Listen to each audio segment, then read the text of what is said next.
क्या हर content creator honest review देता है? देखिए, जो वाले वीडियोस होते हैं वो 100% ऑनेस्ट नहीं होते, चाहे मेरे हो किसी के भी। सारे ब्रांड्स के लिए व्यूज़ बहुत ज़रूरी है, तो जितना ज़्यादा व्यूज़ आएंगे उतने ज़्यादा उसको कंटेंट मिलेंगे और उसके ऊपर उसके जितने चार्जेस है पर वीडियो के हो।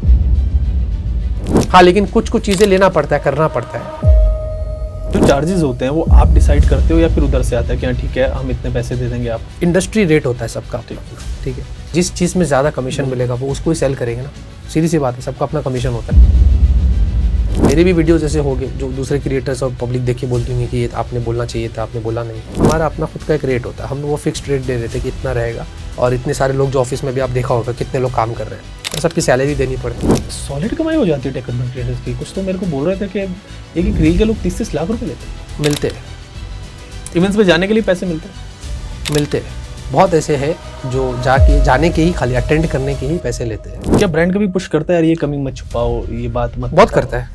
कौन सा ब्रांड ज्यादा करता है? बहुत ब्रांड, तो बड़ी ब्रांड्स है, अभी क्या बताया। सैमसंग करता है। मैंने तो उनके खिलाफ बहुत नेगेटिव वीडियोस बनाया, बहुत बड़ी रकम देने की बात हो रही थी। Xiaomi से एक बार हुआ था लफड़ा, जैसे कि पोको के फोन्स में मदरबोर्ड डेड इश्यूज हुए थे, तो हमने वीडियो बनाई थी। 2-3 ब्रांड है ऐसे जिनके साथ हुआ था। खाली मेरा मामला नहीं है, सारे क्रिएटर्स में यही चलता है। 10 से 25 की मार्केट में रेयरली कोई फोन्स मिलते हैं जो अच्छे हो। जैसे कि रिसेंटली अभी एक बड़ी ब्रांड, उसका प्रोडक्ट हमने स्किप कर दिया। उसके पहले एक और ब्रांड थी, उसका भी प्रोडक्ट हमने स्किप कर दिया। हम लोग ये जस्टिफाई नहीं कर सकते। इन्होंने मुझे ईयरली ऑफर किया था, हम आपके साथ ईयरली काम करेंगे, और ईयरली में आपको अभी पता चल जाएगा कि पैकेज कितना बड़ा होता है। कितना दे रहे थे? बहुत दे रहे थे। माधव का आपने इंटरव्यू भी किया था, तो क्यों नहीं डाला? क्या प्रेशर था? किसका प्रेशर था आपके ऊपर? जितने क्रिएटर्स जो थे जो मेरे खिलाफ बात कर रहे थे कि प्लेटफॉर्म ही क्यों दिया, तो आप वो सारे क्रिएटर्स को एक बार भी ट्वीट नहीं किया अभी। तो दूसरे क्रिएटर ने उनको प्लेटफॉर्म दिया तो कोई कुछ नहीं बोल रहा है। थोड़ा हिपोक्रेसी वाली बात होगी। अगर आपने कोई चाइना प्रोडक्ट इंडिया में रिब्रांड किया है तो बोल देते हमने ये किया है। आई थिंक ये लोग स्मार्टली नहीं खेल पाए और लड़ाई झगड़ों के चक्करों में इनका और ज़्यादा नुकसान हुआ। कि इनको एक पब्लिकली आना चाहिए और सारी चीज़ें जो इनके ऊपर हुई है उनको एक्सेप्ट करना चाहिए। हम इम्प्रूव करेंगे, हमसे गलती होगी। टेक इंडस्ट्री जो है ना, इसमें कोई किसी का नहीं है, ये सब राइवल्स ही है। मेरा कोई इस इंडस्ट्री में मेंटर नहीं है, कोई दोस्त नहीं है। मेरे पास पैसे नहीं होते थे, कॉल सेंटर में काम करता था, बैक ऑफिस में काम करता था, लोकल मार्केट होता है, वहाँ जाके मैं शॉप में बैठता था और वो गाने वाने डाला, वहाँ से फिर मुझे एक आइडिया मिला। आज इस पॉडकास्ट में मेरे साथ है टेक्नो रोहिस। रोहिस कैसे हैं आप?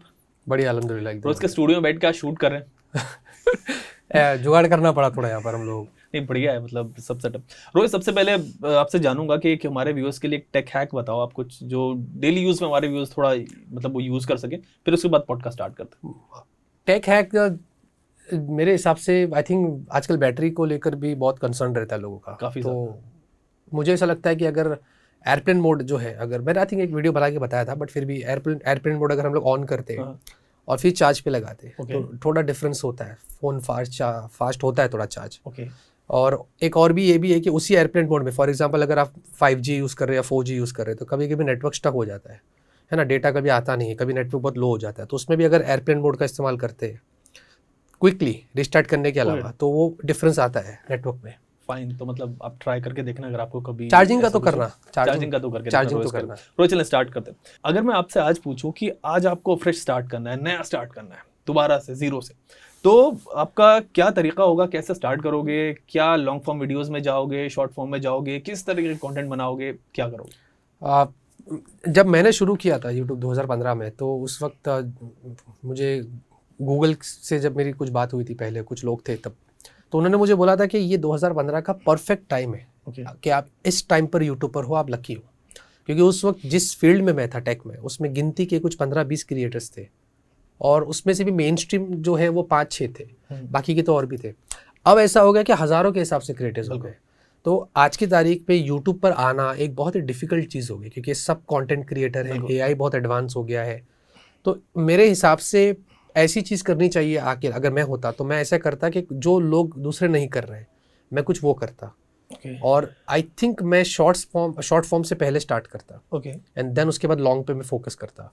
तो शॉर्ट क्या ना जल्दी कैच हो जाते हैं, शॉर्ट ज़्यादा लोग टाइम वेस्ट नहीं करते, फटाफट उनको वीडियो देखना हो तो ट्रेन में कहीं ट्रैवल कर रहे, स्वाइप कर लिए, देख लिए। आदत पड़ी हुई है। मुझे भी बहुत एडिक्शन हो गया, घर पे भी जाता हूँ कभी कभी, तो काम तो होता है घर से भी, लेकिन कभी कभी एक बार बैठ जाता हूँ रील्स में, लगे रहता है, वो बहुत एडिक्शन है, वो चलता रहता है वो। तो मेरा यही मानना है कि मैं शॉर्ट से ही स्टार्ट करता, और मुझे पता नहीं है कि फिर मैं टेक में रहता कि मैं, लेकिन नॉलेज तो मेरा टेक में ही है, तो शायद मैं टेक से कुछ करता। फाइन रोइज, अब क्या होते अगर टेक यूट्यूब ना होते, इस पे तो आगे बात करेंगे। लेकिन आपने कहा कि बहुत सारे लोग आ रहे हैं और हम भी देख रहे, मैं भी देखता हूँ ना कि मतलब हर कोई कंटेंट क्रिएटर है, और बराबर। एआई की वजह से तो ऐसा हो गया कि मतलब डालना है और वो सारी सब स्क्रिप्ट आ easy हो जाएंगे गया, 1 मिनट सब में। कुछ। आप मतलब जितना भी आप लोगों को पहले मेहनत लगती होगी, अब वो इतना आसान हो गया नए बंदों के लिए। बराबर। तो क्या कंपटीशन भी बड़ा है क्या अभी, या फिर नहीं यार वो नए बंदे हैं तो उनका इतना अभी स्पेस वहाँ पे आया नहीं है, हम आप लोग स्टेब्लिश्ड हो तो आपको ज्यादा आसान रहता है, तो क्या कुछ आई थिंक competition मुझे है? ऐसा लगता है कि सबसे पहली चीज़ जो है ना, जो ट्रस्ट होता है लोगों का। अभी जैसे कि मुझे लोग 11 साल से देख रहे हैं, और वो लोग जब भी हमारे चैनल पर हम रिव्यूज़ कंपैरिजंस भी बहुत करते हैं, तो मैंने ये चीज़ कमेंट में भी पढ़ी है, लोग मेरे वीडियोस में बोलते हैं कि आपके रिव्यू देख के हमने ये फ़ोन लिया, आपका वीडियो देख के हमने ये लिया। तो ये एक ट्रस्ट बहुत इंपॉर्टेंट चीज़ होती है, जो मुझे ऐसा लगता है कि ये भी मायने रखता है, एक चीज़। और दूसरा, ऑब्वियसली मुझे लगता है कि कंपटीशन बड़ा है। आज बहुत सारे ऐसे क्रिएटर्स हैं जो जिनके सब्सक्राइबर्स कम हैं और जिनके व्यूज़ कम है, लेकिन वो हमसे भी बहुत अच्छा काम करते हैं, और मैं आज भी उनसे भी बहुत कुछ सीख रहा हूँ। Okay. तो मैं कभी भी अपने ऊपर भी और नीचे भी देखता हूँ लोगों को, मैं उनसे भी बहुत कुछ सीख रहा हूँ। तो हाँ, ऑब्वियसली एआई की वजह से ये चीज़ बहुत आम हो रही है और कंपटीशन बहुत ज़्यादा बढ़ा है। लेकिन आई थिंक मुझे लगता है कि फिर भी कुछ लोग ऐसे हैं जो हमें फॉलो करते हैं, जब तक हमारा वीडियो ना देख लेते उनको सेटिस्फेक्शन नहीं मिलता है। हाँ बिल्कुल, जो लॉयल व्यूअर्स हाँ, होंगे। और मैं भी, अगर मुझे भी कोई प्रोडक्ट लेना होता है तो मैं एक चीज़ लेने के लिए मैं कम से कम उसके 10 से 15 वीडियोस देखता हूँ। तो ये लोगों के लिए टिप है, कोई भी प्रोडक्ट लो ना, तो आप भले किसको, आप मेरे भी वीडियो देख रहे हो तो मेरे अलावा भी 10 वीडियो और देखो, फिर जाके डिसीजन लो, क्योंकि लोगों की हार्ड एंड बनी है। क्योंकि मेरी तरफ से पूरी इन्फॉर्मेशन नहीं मिलती है ना, कभी कभी कुछ मिस हो जाती है तो कहीं और मिल जाता है। तो रोहित, एक चीज़ और बताओ, आपने कहा कि लोग आपको देखते हैं और आप बहुत पुराने भी हैं ऑफ कोर्स, तो जब लोग रिव्यू देख के आपका फ़ोन लेते हैं तो उसमें लोग ये एक्सपेक्ट करते हैं कि मुझे ऑनेस्ट रिव्यू मिलेगा, मुझे जो बंदा वो सोच रहा है वो 100% चीज़ मुझे वैसे बताएगी। लेकिन आजकल हम देखते हैं कि क्रिएटर्स के इतने कनेक्शंस होते हैं ब्रांड के साथ ही सब, तो क्या honest 100% honest review, I am asking, दोबारा कह रहा हूँ 100% ऑनेस्ट रिव्यू क्या पॉसिबल है आज के टाइम में? देखिए, जो स्पॉन्सरशिप वाले वीडियोस होते हैं वो 100% ऑनेस्ट नहीं होते, चाहे मेरे हो किसी के भी। उसमें कैसा होता है कि हम लोग जब ब्रांड के साथ डील होती है, अब एक लॉजिक वाली आपको बात बताता हूँ। फॉर एग्जाम्पल, आपने कोई प्रोडक्ट लॉन्च किया मार्केट में, आप कंपनी है, आप बिजनेसमैन है, तो आपने उसके चीज़ें निकाली, इतना इतना मुझे स्पेंड करना है मार्केट में इस प्रोडक्ट के ऊपर। आपको अगर कोई उस प्रोडक्ट के बारे में गलत बोलेगा तो आप एक्सेप्ट करेंगे?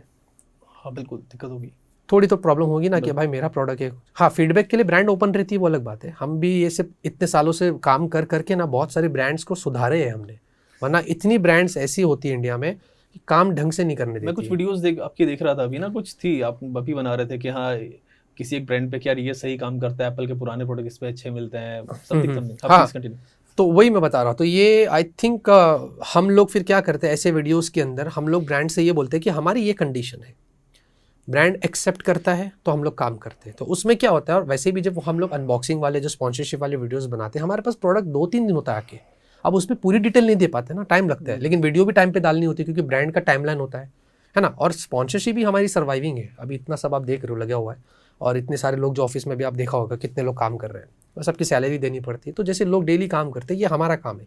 लेकिन इसमें भी कैसा है कि हमारे पास और भी बहुत ऑफर्स आए हैं। मुझे बैटिंग के लिए कितने ऑफर्स आए थे, मैंने तो उनके खिलाफ बहुत नेगेटिव वीडियोस बनाया, बहुत बहुत बड़ी रकम देने की बात हो रही थी।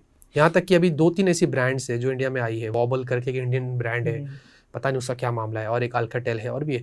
इन्होंने मुझे ईयरली ऑफर किया था, हम आपके साथ ईयरली काम करेंगे, और ईयरली में आपको अभी पता चल जाएगा कि पैकेज कितना बड़ा होता है। तो कितना दे रहे थे? बहुत दे रहे थे। तो हमने उन लोगों को मना कर दिया। क्यों? रीज़न ये था कि हम जस्टिफाई नहीं कर पा रहे थे उनके प्रोडक्ट को। तो ऐसा नहीं है कि हम हर चीज़ कर लेते हैं, मतलब पैसा दे तो सब कुछ कर लेंगे, ऐसा नहीं है।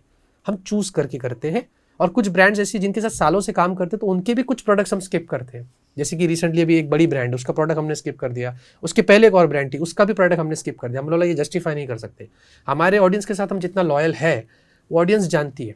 हाँ, लेकिन कुछ कुछ चीज़ें लेना पड़ता है, करना पड़ता है। 2-3 दिन के समय में जितना अनबॉक्सिंग करके बता देते वो बता देते। लेकिन जो रिव्यू की आप बात कर रहे हैं ना, 100% ये वो उस पर बढ़िया बात करते हैं। और आई थिंक मेरे जितने भी व्यूअर्स अगर ये वीडियो भी देख रहे हैं, कमेंट में वो बताएगा कि हमारे रिव्यूज़ कैसे होते हैं। हम ओपन बात करते हैं, सब सारे नेगेटिव पॉइंट्स सामने रखते हैं, फीडबैक भी देते हैं ब्रांड को, लोगों को लास्ट पे कंक्लूजन में बताते हैं कि लेना है कि नहीं लेना है। तो रोहेज, चलो आपने कहा कि आप इस तरीके से चीज़ें करते हो, बट और भी कंटेंट क्रिएटर्स हैं जो टॉप टियर है उनमें आप कहोगे कि हाँ ठीक है वो भी ऐसा काम कर रहे हैं, बट अगेन पूरी फैमिली है एक कंटेंट क्रिएटर्स की, बड़े बहुत लोग हैं। तो इस सिचुएशन में क्या हर कंटेंट क्रिएटर ऑनेस्ट रिव्यू देता है? क्या इस बात का ऑनेस्ट आंसर दे पाओगे? आई थिंक ये तो वो लोग ही बता पाएंगे, क्योंकि सबका अपना एक बट स्टिल आप एक व्यू पर्सपेक्टिव से आप ये आंसर करो कि मतलब अगर आप उनके वीडियोस देख रहे हो तो आपको क्या लगता है कि यार जो भी इंडिया के 15-20 टॉप क्रिएटर्स हैं क्या वो सब ऑनेस्ट रिव्यू देते हैं? मतलब ये मैं बता नहीं पाऊंगा ना, मतलब ये उनका पर्सपेक्टिव है काम करने का, और देखकर ठीक है, मतलब सब लोग जैसा अपना अपना वीडियो बनाते हैं, सब करते क्या हैं। पर्सपेक्टिव एक वर्ड के पीछे नहीं छुप जाते लोग? पर्सपेक्टिव मान लीजिए कि यार उसको ये चीज अच्छी लग रही है, उसने बता दी, बट स्टिल उसने कोई चीज मिस कर दी। हो सकता ऐसा है, कुछ मुझे फील होता है कभी कभी, लेकिन हाँ मेरे भी वीडियोस जैसे हो गए जो दूसरे क्रिएटर्स और पब्लिक देख के बोलती होंगे कि ये आपने बोलना चाहिए था, आपने बोला नहीं, तो ये हो सही है। मैं कैसा है कि मैं दूसरे लोगों के वीडियोस देखता, बट मैं जज नहीं करता हूँ, मैं इंस्पायर्ड हो जाता हूँ।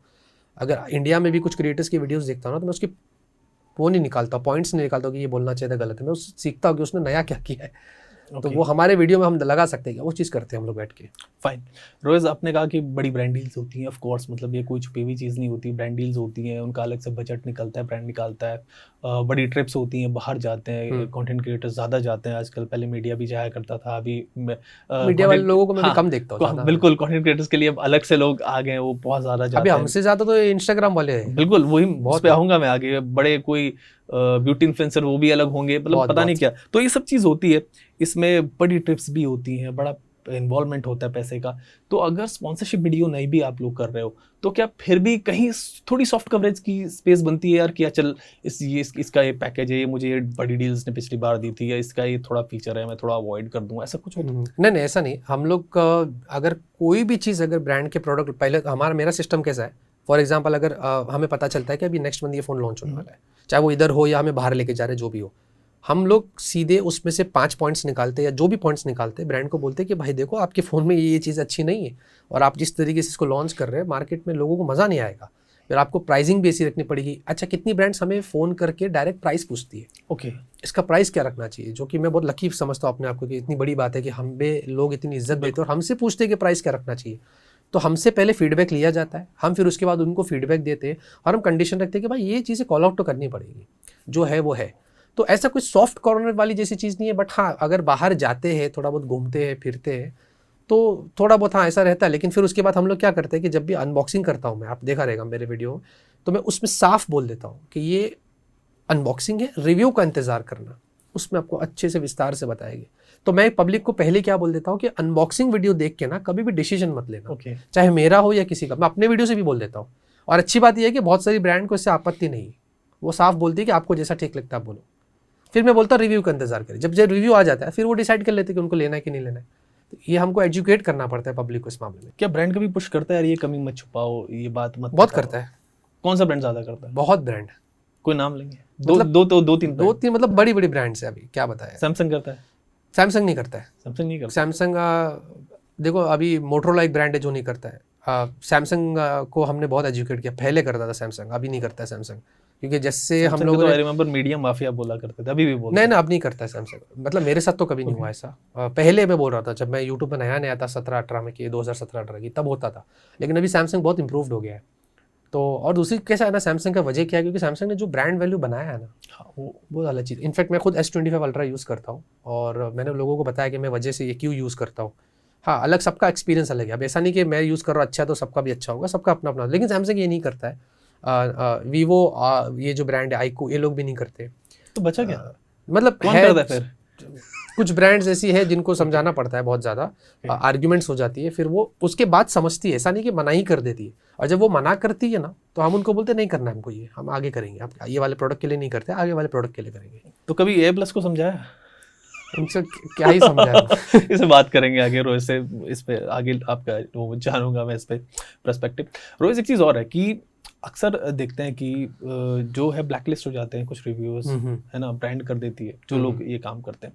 तो क्या कभी आपको किसी ने ब्लैकलिस्ट किया, या फिर आपको किसी ने कहा यार हम आपको यूनिट्स नहीं देंगे, हम ये चीज़ नहीं करेंगे, आपने ये गलत कर दिया, ये बोल दिया? हुआ है, बहुत बार हुआ है। एक दो स्टोरी बताएं। मेरे 11 साल के करियर में मुझे लगभग Xiaomi से एक बार हुआ था लफड़ा, और उसके बाद एक और ब्रांड थी, मतलब 2-3 ब्रांड है ऐसे जिनके साथ हुआ था।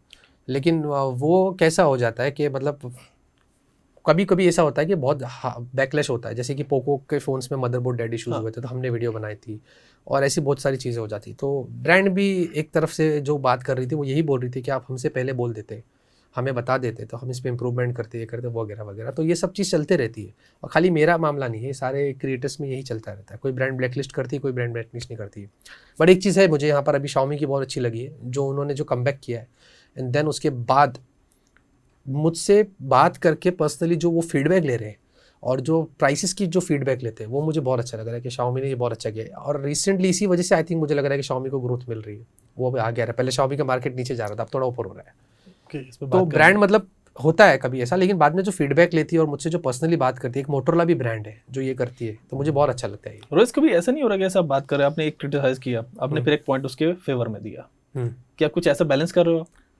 नहीं नहीं, ऐसा कुछ नहीं होता है। मतलब अगर मतलब वो फीचर्स पे डिपेंड करता है। मतलब मैं एग्जांपल देता हूँ आपको। अब जैसे कि एक फ़ोन है 30,000 में लॉन्च हो रहा है, तो उसमें LPDDR 4X है, UFS 2.2। अब जनरली इस प्राइस में हमें पता है LPDDR 5X और UFS 3.1 होता है, तो हम बोलते हैं कि LPDDR 5X ब्रांड को देना चाहिए था, 3.1 भी देना चाहिए था। अब इसमें क्या होता है, पब्लिक समझ लेना कि हाँ इसने बोला ये होना चाहिए था, तो अभी कुछ लोग वहीं डिसीजन ले लेते, यार छोड़ यार, LPDDR 5X और UFS 3.1 था तो ही ले लेता, टेक्नोलॉजी ने बोला ऐसा तो ठीक है।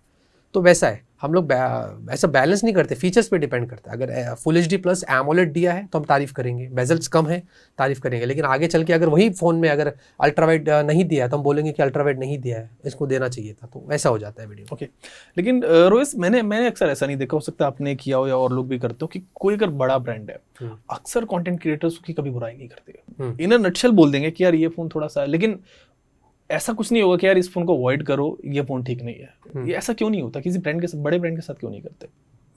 हम लोग कवर ही नहीं करते। मतलब ऐसा हो जाता है कि कभी, और लोगों को भी पता है कि मेरे चैनल पर वीडियो क्यों नहीं जाता है, तो वो समझ जाते हैं कि कुछ फ़ोन में दम नहीं है इसलिए। अब उसमें कैसा होता है कि टाइम वेस्ट वाली बात हो गई।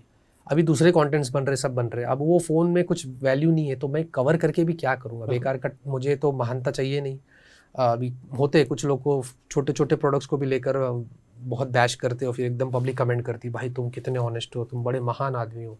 तो वो सब चीज़ से मैं दूर रहता हूँ, नहीं करना है तो अवॉइड कर देता हूँ, छोड़ दो, बाकी करते हैं। ऐसा है, तो ऐसा करते हैं। और मुझे अच्छा ही नहीं लगता। फोन के रिव्यू रोज खुद करते हो आप, या फिर आपको कंटेंट दिया जाता है रिसर्च? नहीं, हम लोग, मेरा इनपुट बहुत रहता है। मतलब कोई भी, पहले तो मेन डिसीजन सबसे पहला मेरा रहता है कि ये फ़ोन का अनबॉक्सिंग करना है कि नहीं करना है, तो वो मैं डिसाइड करता हूँ। क्योंकि कभी कभी टीम वाले बोलते कर लेते हैं, मैं मना करता हूँ, मैं मुझसे नहीं होगा, क्योंकि मेरा फेस है।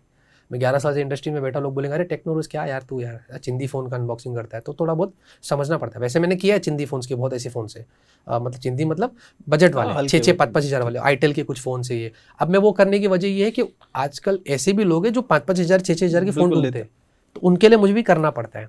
लेकिन इनपुट मेरा बहुत रहता है, मैं डिसाइड करता हूँ कि, और फाइनल जब वीडियो भी हो जाती है उसके बाद भी इसमें कौन सी चीज़ रखनी है नहीं करनी है, वो फाइनल मैं डिसीजन लेता हूँ, उसके बाद ही सब कुछ होता है। एक रिव्यू में, एक वीडियो शूट करने में कितना टाइम लेते हो? अगर रिव्यू है तो कम से कम मुझे शूट करने में आधा पौना घंटा लगता है, क्योंकि उसका पूरा रिसर्च वगैरह टेस्टिंग में उसको पूरा कम से कम 1 से 1.5 महीना लगता है। एक फ़ोन के लिए 1 से 1.5 महीना लगता है, पूरा डिटेल में टेस्ट करनी पड़ती है। बैटरी के लिए हमने काफ़ी दिन यूज़ करते हैं, कैमरेस के लिए हमने अपडेट्स का वेट करना पड़ता है, कितना इंप्रूवमेंट किया ब्रांड ने नहीं किया, ऐसा करते करते डिफरेंट पार्ट्स होते हैं। डेली हम लोग सिम कार्ड डाल के फिर 2-4 लोगों को यहाँ पर रियल, अभी ये सब अपने जो एडिटर्स है ये भी पब्लिक ही है डेली, तो इनको दे रहे थे, ये जाते घर पे, फिर वहाँ से फिर आते 2-3 दिन यूज़ करके फिर बताते, लिख के देते कि देखो ये प्रॉब्लम्स मुझे हुई है। तो ऐसा करते करते एक फ़ोन को 1 से 1.5 महीना लग जाता है। फिर लॉन्ग टर्म वाले जो करते हैं हम, 3 महीने वाले, 6 महीने वाले, वो तो ऑफिस में पड़े रहते इधर उधर, वो चलता रहता है उसका। ओके, तो 1 महीने पहले फोन्स एक्चुअली पहले आ जाते हैं, है ना? हाँ। तो क्या 1 महीने पहले आ जाते हैं, तब एक आप लॉन्च डे पे आप रिव्यू करते हो उनका, ताकि 1 महीने टेस्ट कर लिया, या फिर जो जैसे अनबॉक्सिंग की, या फिर कोई फोन 10 दिन पहले आया रिव्यू के लिए, ऐसा भी होता है कि 10 दिन पहले आया, आपने रिव्यू कर दिया लॉन्च डे पे, और फिर लोगों को उसके 10-15 दिन के बाद तक रुकना चाहिए कि आपका एक लॉन्ग फॉर्म वीडियो आएगा उस पर अलग? फ़ोन जनरली अभी ऐसा हो गया है कि हम लोगों को 10 दिन 15 दिन पहले कोई फ़ोन नहीं आ रहा है। ठीक है। 1 महीने पहले तो आता ही नहीं है, वो मोस्टली 3-4 दिन पहले ही आता है, या 5 दिन पहले मैक्सिमम, या बहुत ऐसा हुआ रेयर केस में तो 1 हफ्ता पहले आता है। और उसके अंदर ना हम लोग टेस्ट नहीं कर पाते प्रॉपर्ली, क्योंकि क्या होता है जब फ़ोन अनबॉक्सिंग कर लेते हैं ना, वो पहला जो फर्स्ट अर्ली यूनिट होता है ना, उसमें चेंजेस होते हैं, उस पर अपडेट्स आते हैं, बहुत कुछ आता है, तो हम लोग फिर टाइम लेते हैं। इसीलिए उस वीडियो पे पहले बोल देते हैं कि रुक जाओ रिव्यू करेंगे इसका, फिर हम लोग 15-20 दिन के 1 महीने बाद रिव्यू करते हैं, ऐसा करते हैं हम लोग। ओके रोहित, सबसे अच्छे फोन्स आजकल कौन बना रहा है, एक ब्रांड?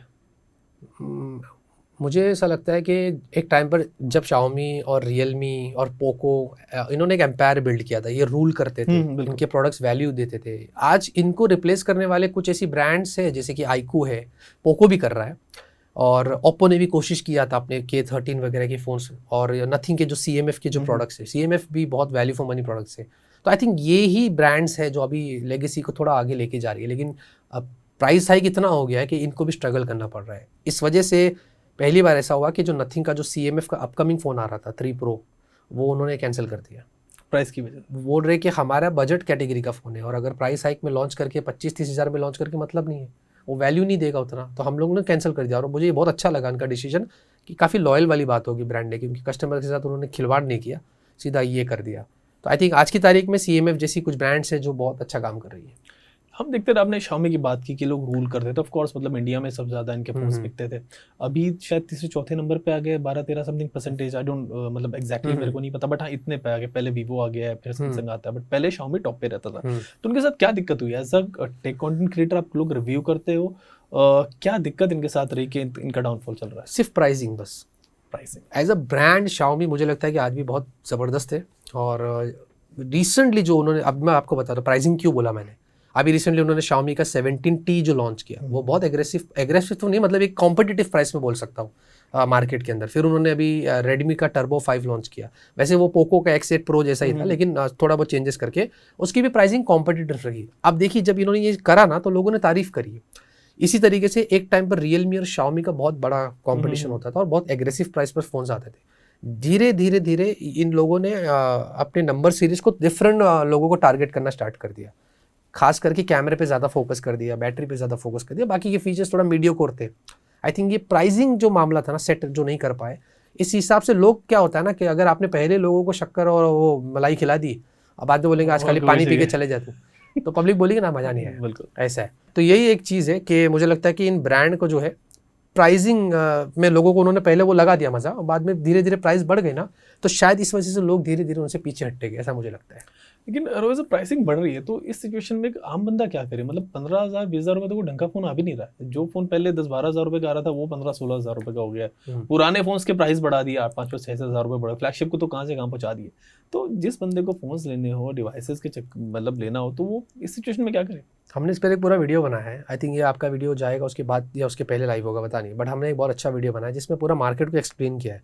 ये जो प्राइस हाइक का मामला चल रहा है, ये जो AI की वजह से और जो रैम वगैरह की वजह से जो हुआ है, तो 10 से 25 हज़ार का जो विंडो है ये ख़त्म हो चुका है पूरा। एक टाइम था 2025 में, अगर मैं स्टार्ट में बात करूँ तो हमें वैल्यू फॉर मनी प्रोडक्ट्स मिला करते थे और वेरिएशंस भी ज़्यादा हुआ करते थे। अभी आज आप देखोगे मार्केट 10 से 25 की मार्केट में रेयरली कोई फ़ोन्स मिलते हैं जो अच्छे हो। आ रहे हैं फ़ोन्स, लेकिन आड़े टेढ़े फ़ोन्स आ रहे हैं। मतलब आज आपको 15,000 की रेंज में जो फ़ोन्स मिल रहे हैं ना, वो आपको 10,000 के नीचे मिलना चाहिए था, और जो 25 और 30,000 की रेंज में जो फ़ोन्स मिल रहे हैं वो 20,000 के नीचे मिलना चाहिए था। तो ये सिचुएशन हो गया। और दूसरी चीज़, 2025 वाले फ़ोन्स जो फिलहाल मार्केट में थे जो वैल्यू दे रहे, अब वो भी धीरे धीरे आउट ऑफ स्टॉक हो। ब्रांड कितना मेंटेन करेगी स्टॉक्स इनके, तो उस वजह से उन पे भी डिमांड बढ़ गया है, सप्लाई कम है, तो उसकी भी प्राइसेस उन्होंने हाइक कर दिए है। तो ये जो सिचुएशन है बहुत डेंजरस हो रहा है। और इस पर एक काउंटर पॉइंट की आई थिंक किसी की तो रिपोर्ट आई थी, उन्होंने बोला था कि जो बजट सेगमेंट है इंडिया में वो धीरे धीरे ख़त्म होता जाएगा, क्योंकि 2024 की अगर हम बात करते हैं तो ऑन एवरेज 20 से 22,000 की एक सेल वाली बजट थी ज़्यादातर मैं बोलूँ, और 2025 में वो 23,500 के करीब आया, और 2026 में वो सीधा नेट 25,000 हो गया। यानी कि अभी अगर कोई फ़ोन लेने मार्केट में निकलता है तो वो 25,000 से उसको रखना पड़ेगा अपना टारगेट, एंड देन अबव 25 भी उसको स्ट्रगल करना पड़ेगा अच्छे फ़ोन्स ढूंढने के लिए। फिर 30, 35, 40 जितना खर्चा करेगा उतने उसको अच्छे फ़ोन। इस वजह से आपको पता है क्या हो गया कि मार्केट में अब एप्पल और सैमसंग की डिमांड्स बढ़ जाएंगी, क्योंकि वो ऑलरेडी प्रीमियम ब्रांड्स है, और जब लोग इतना स्पेंड ही करेंगे, ये मैंने नोटिस किया है, तो 40-50 तो वो पहले सैमसंग और एप्पल की बात करते हैं, एंड देन उसके बाद दूसरे ब्रांड पे ट्रस्ट करते हैं। मेरा सवाल ही अगला ही होने वाला था आपसे, बट वो ठीक है, बट हाँ मैं फिर भी करूँगा कि सैमसंग के बारे में जब ये Xiaomi वगैरह पूरा इनका जो बजट मार्केट है इनके पास जा रहा था, और Realme भी, Vivo भी, iQOO भी, ये सब थे, सैमसंग बजट सेगमेंट में बहुत कम था। इवन जो ट्रस्टेड यूजर हैं उसके लॉयल यूजर्स वो यूज़ करते थे, उसको इग्नोर कर देते थे। तो ऐसा क्या था कि सैमसंग बजट सेगमेंट के फ़ोन्स अच्छे नहीं बना पा रहा था, या फिर इतने नहीं बिक रहे थे?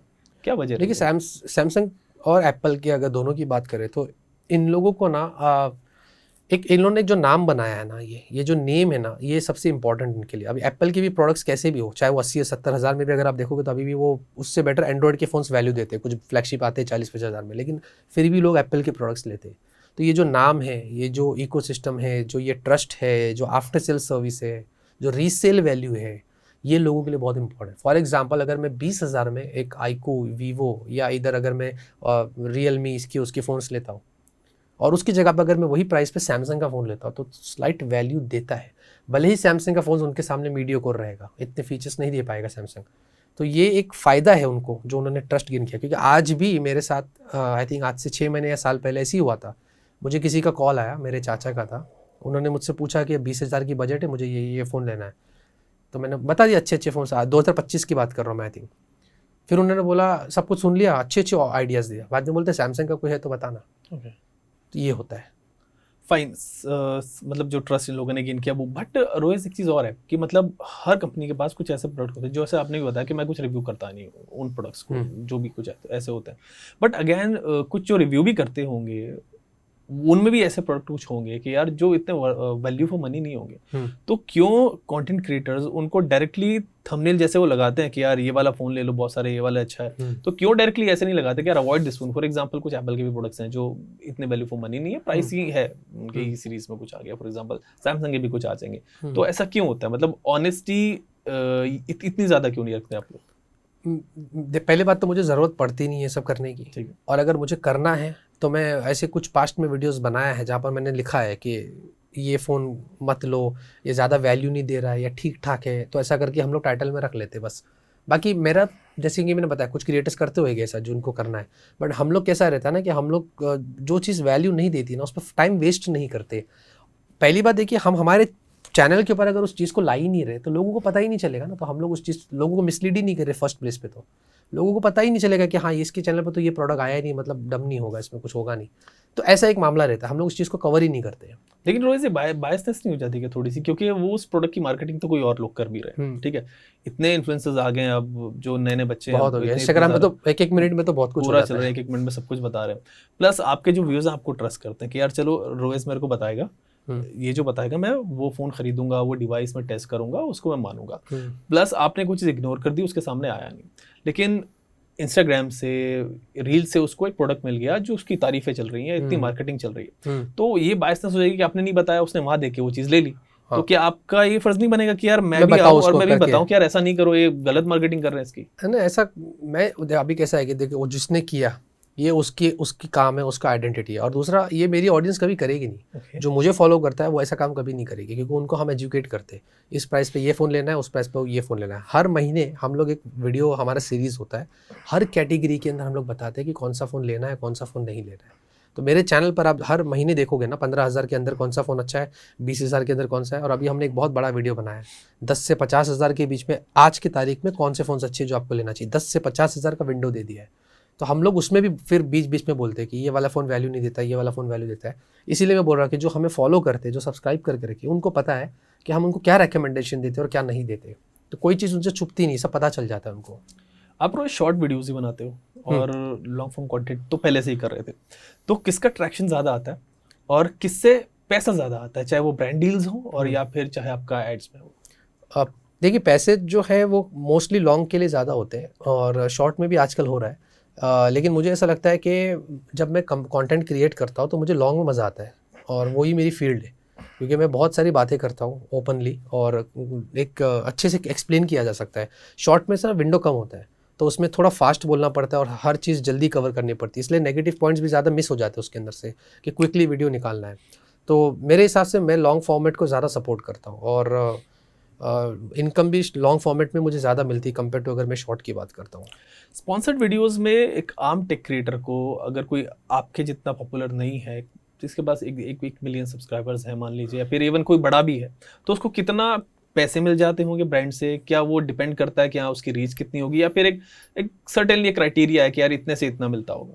नहीं, ऐसा नहीं है। ये डिपेंड करता है कि आपके चैनल, पहले तो ऐसा है कि मैं जब नया क्रिएटर था तो मैं सारे ब्रांड्स को ईमेल करता था, ठीक है, मुझे काम करना है, और उसमें से कुछ लोग जवाब देते थे, कुछ लोग नहीं देते। फिर एक सीनियर क्रिएटर थे, उन्होंने मुझे उस वक्त एक्सप्लेन किया था कि कभी भी ब्रांड के पीछे मत जाओ।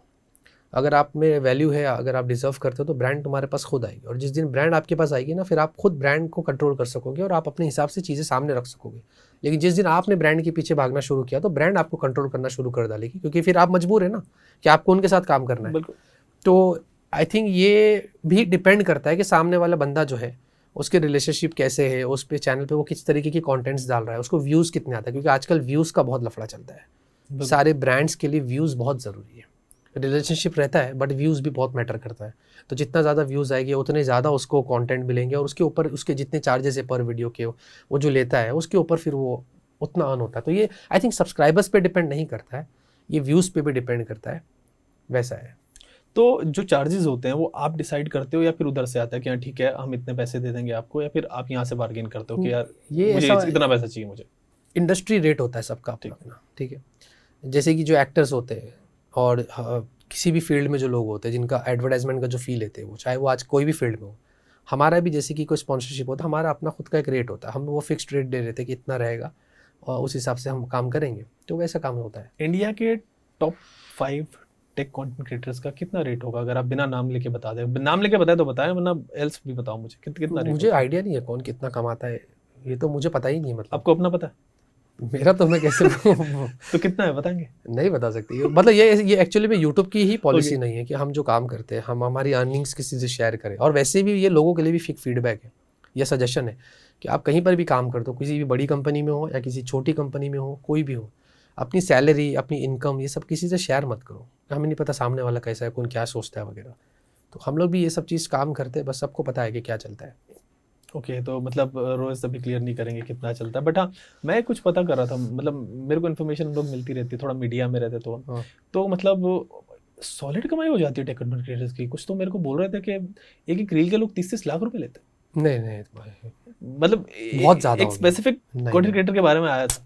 नहीं, वो हो सकते हैं जो बड़े बड़े पॉडकास्ट करते होंगे वो लोग करते होंगे, लेकिन नहीं बहुत ज़्यादा है, बहुत। मेरे को बता रहे थे कि ब्रांड ही बता रहा था कि यार वो एक स्पेसिफिक उनको सूट चाहिए था, एक गाड़ी भी थोड़ा अलग चाहिए थी उनको आने के लिए, और यार ये तो ज़्यादा हो गया। नहीं इतना कोई नहीं करता है भाई। मैं मेरा बताओ 5 लाख? नहीं हम लोग, मैं जिस जगह से आया हूँ ना, तो मैंने वो सिचुएशन गरीबी देखी है। Okay. तो मैं चाहे काम कैसा भी करूँ, कुछ भी करूँ, मुझे पता है कि मेरा स्टाइल क्या है काम करने का। तो मैं ये सब चीज़ों में इन्वॉल्व नहीं रहता हूँ कि भाई ये इतना मेरे को ये शोशा चाहिए, मैं इधर जाऊँ तो मुझे ये चाहिए। नहीं वैसे आपकी बात नहीं कर रहा था, कोई एक और स्पेसिफिक मतलब एक बंदा। हाँ समझ गया। नहीं लेकिन आपने जो बताया वो ऐसे आई थिंक दूसरे क्रिएटर भी नहीं करते। टेक में भी मैंने बहुत लोगों को देखा है, मेरे जो हम लोग फ्रेंड्स हैं, हम लोग मिलते कभी इवेंट्स वगैरह में, तो ऐसा कोई नहीं करता है। ओके लेकिन आप लोग, मैं देखता हूँ मतलब इवन इवेंट्स में आप लोग जाते हो दिल्ली, तो मतलब ये ऐसे ही घर का चीज़ है इधर, जितने वो इवेंट्स हुए इवन दुबई वगैरह सब कुछ इजी आप लोगों के लिए, सब ब्रांड्स आपको लेके जाते हैं। तो वही सवाल दोबारा से आएगा कि प्रेशर वाली बात होती है कि क्या इसमें कुछ होता है कि यार चलो इस बार जो है वो थोड़ा कम चार्ज कर लेते हैं जस्ट बिकॉज रिलेशनशिप अच्छी है, या फिर एक बस फिक्स ही होता है कि नहीं हम लोग कितने भी इवेंट्स में गए हैं आज तक, कभी भी ऐसे कोई ब्रांड ने हमने नहीं बोला कि आप थोड़ा कम पैसे ले लो, हमें इतना खर्चा किया। ये वो उनकी मर्जी है, और इसमें भी कोई ज़बरदस्ती नहीं, हमारी मर्जी। हमको जाना है तो हम जाते हैं, हमको नहीं जाना तो हम नहीं जाते, और कोई प्रेशर वाली बात। इवेंट्स में जाने के लिए पैसे मिलते हैं? मिलते हैं। मैंने लेकिन कभी इवेंट में जाने के पैसे नहीं लिया। ओके आपने लेकिन जनरली इंडस्ट्री में मिलते। मैंने आज तक कभी भी इवेंट में स्पेसिफिकली अटेंड करके जाके कभी भी पैसे नहीं लिया। मैं अपनी मर्ज़ी से जाता हूँ, अगर मुझे अच्छा लगा तो। अब जैसे कि मुंबई में यहाँ पर मोटरोला का एक इवेंट हुआ था, तो उन्होंने रिक्वेस्ट करी थी। पहली बात तो उन्होंने रिक्वेस्ट करी थी, मैंने देखा कुछ टाइम है कि नहीं है। और मैं ट्रैवल अभी बहुत कम करती हूँ, इवेंट्स में मैं अटेंड करना पता है मेरे लोगों को, मैं इवेंट में अटेंड करना बंद कर दिया। लेकिन अभी मुंबई में इधर ही था तो उन्होंने बहुत रिक्वेस्ट करी, तो मैं बोला ठीक है मैं आ जाता हूँ, तो मैं चला गया। ऐसा कुछ नहीं होता, बट हाँ बहुत ऐसे है जो जाने के ही, खाली अटेंड करने के ही पैसे लेते हैं। ओके तो फिर वो आगे कॉम्प्रोमाइज़ होती हैं चीज़ें उनकी? नहीं, इवेंट का जो पैसा, फॉर एग्जांपल अगर इवेंट के पैसे ले लिए, फिर वहाँ पे हर चीज़ की, फिर कहीं रिव्यू में भी वो सब चीज़ें थोड़ी दिख जाती हैं, ऐसा कुछ होता है? नहीं ऐसा नहीं। हम लोग का कैसा है कि मैंने आपसे बताया ना कि सारी चीज़ें पहले क्लियर कर लेते हैं कि भाई ये प्रोडक्ट आया आपका, इसमें ये चीज़ हम बोलेंगे, मत बोलो। एक बात है, ब्रांड बोले मत बोलो, तो फिर हम लोग हाँ, तो हम बोलते हम नहीं करते, ज़्यादा हो जाएगा ना। मतलब हमारी ऑडियंस हमको जो देख रही है, हम कोई सेल्समैन नहीं है, पहली बात तो ये। और हम कोई शाहरुख खान सलमान खान तो नहीं कि हमने खाली दिखा दिया प्रोडक्ट और वो बिक गया। हमें लोग इसलिए देखते हैं, हम रिव्यूअर है। मैंने आज भी बहुत सारे लोग एजेंसीज या जो ब्रांड्स, हमें जब ब्रांड तो समझ गई है, बट जो नई नई एजेंसीज आती जब हमसे बात करती तो हमें इन्फ्लुएंसर कॉल आउट करती। मैं बोला भाई मैं वो नहीं हूँ, हम एक इंडस्ट्री में सालों से हैं, हम रिव्यूअर हैं। हम जो चीज़ करते हैं ना वो डीप टेस्ट करके लोगों को बताते हैं, फिर लोग डिसीजन लेते हैं कि लेना है कि नहीं लेना है। तो ऐसा एक सिचुएशन है जो मुझे आज भी लोगों को समझाना पड़ता है कि हम कौन और क्या करते हैं।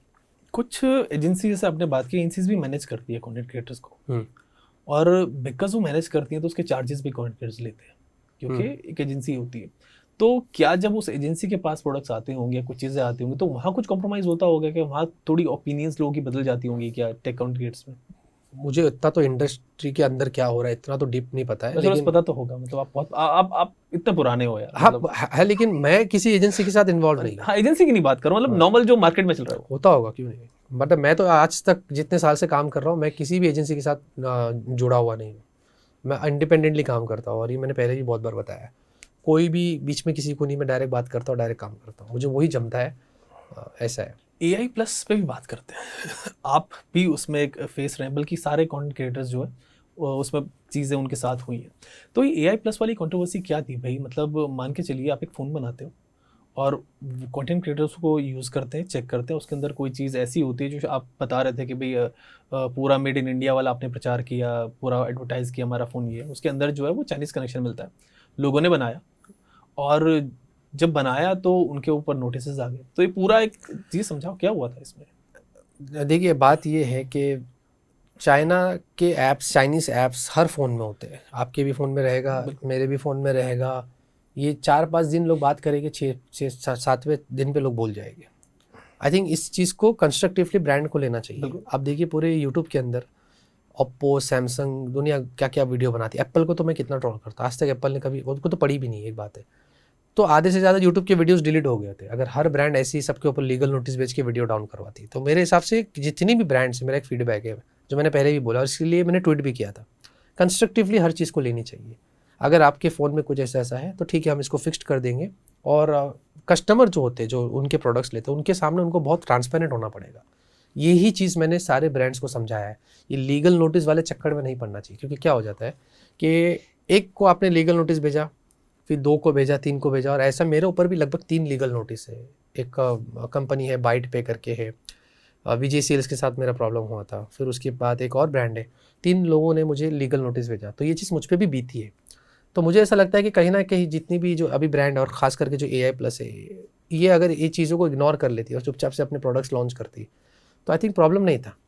वो अगर कुछ गलतियां कर रही है तो उसको आप फिक्स्ड भी कर सकते हो ना। अगर आपने कोई चाइना प्रोडक्ट इंडिया में रीब्रांड किया है तो बोल देते हैं हमने ये किया है, और सबको पता है। लोगों को बजट किससे मतलब है, अगर अच्छी चीज़ अच्छी प्राइस पे मिल रही है तो कोई प्रॉब्लम नहीं है। मैंने भी ये हमेशा से बोला है, अगर चाहे वो रीब्रांड हो, कुछ भी हो, इंडिया में अगर आप उसको अच्छी प्राइस में लॉन्च करते हैं तो प्रॉब्लम नहीं है। बट वो उन्होंने जो इंडिया वाली डेटा की बात करी कि हमारा सब कुछ इंडिया में है, ये है वो है, आई थिंक ये सब नहीं करना चाहिए। ब्रांड को चुपचाप से प्रोडक्ट्स लॉन्च करना और आई थिंक चाहिए। माधव पुराना नाम इंडस्ट्री में, मतलब रियलमी का जो सक्सेस है उसमें वो बड़ा रोल काफी प्ले अच्छा किया काम किया मतलब उन्होंने जो माधव रियलमी स्टार्ट किया, बराबर। मान के चलो पता नहीं वो ऐसे Xiaomi का क्यों, राइवल ऐसा, तो वो है मतलब क्यों इन चीज पे दिया कि बैड मार्केटिंग में क्यों फंस गया बंदा? जरूरत नहीं थी उनको ये सब चीज़ करने की। आई थिंक ब्रांड ज़्यादा स्मार्ट नहीं है इस मामले में, मुझे ऐसा लगता है। अगर बिजनेस करना है आपको, you need to be smart. आपको सब कुछ समझना पड़ेगा, पोलाइट रहना पड़ेगा। आज के ज़माने में ना आपको पोलाइट रहना है।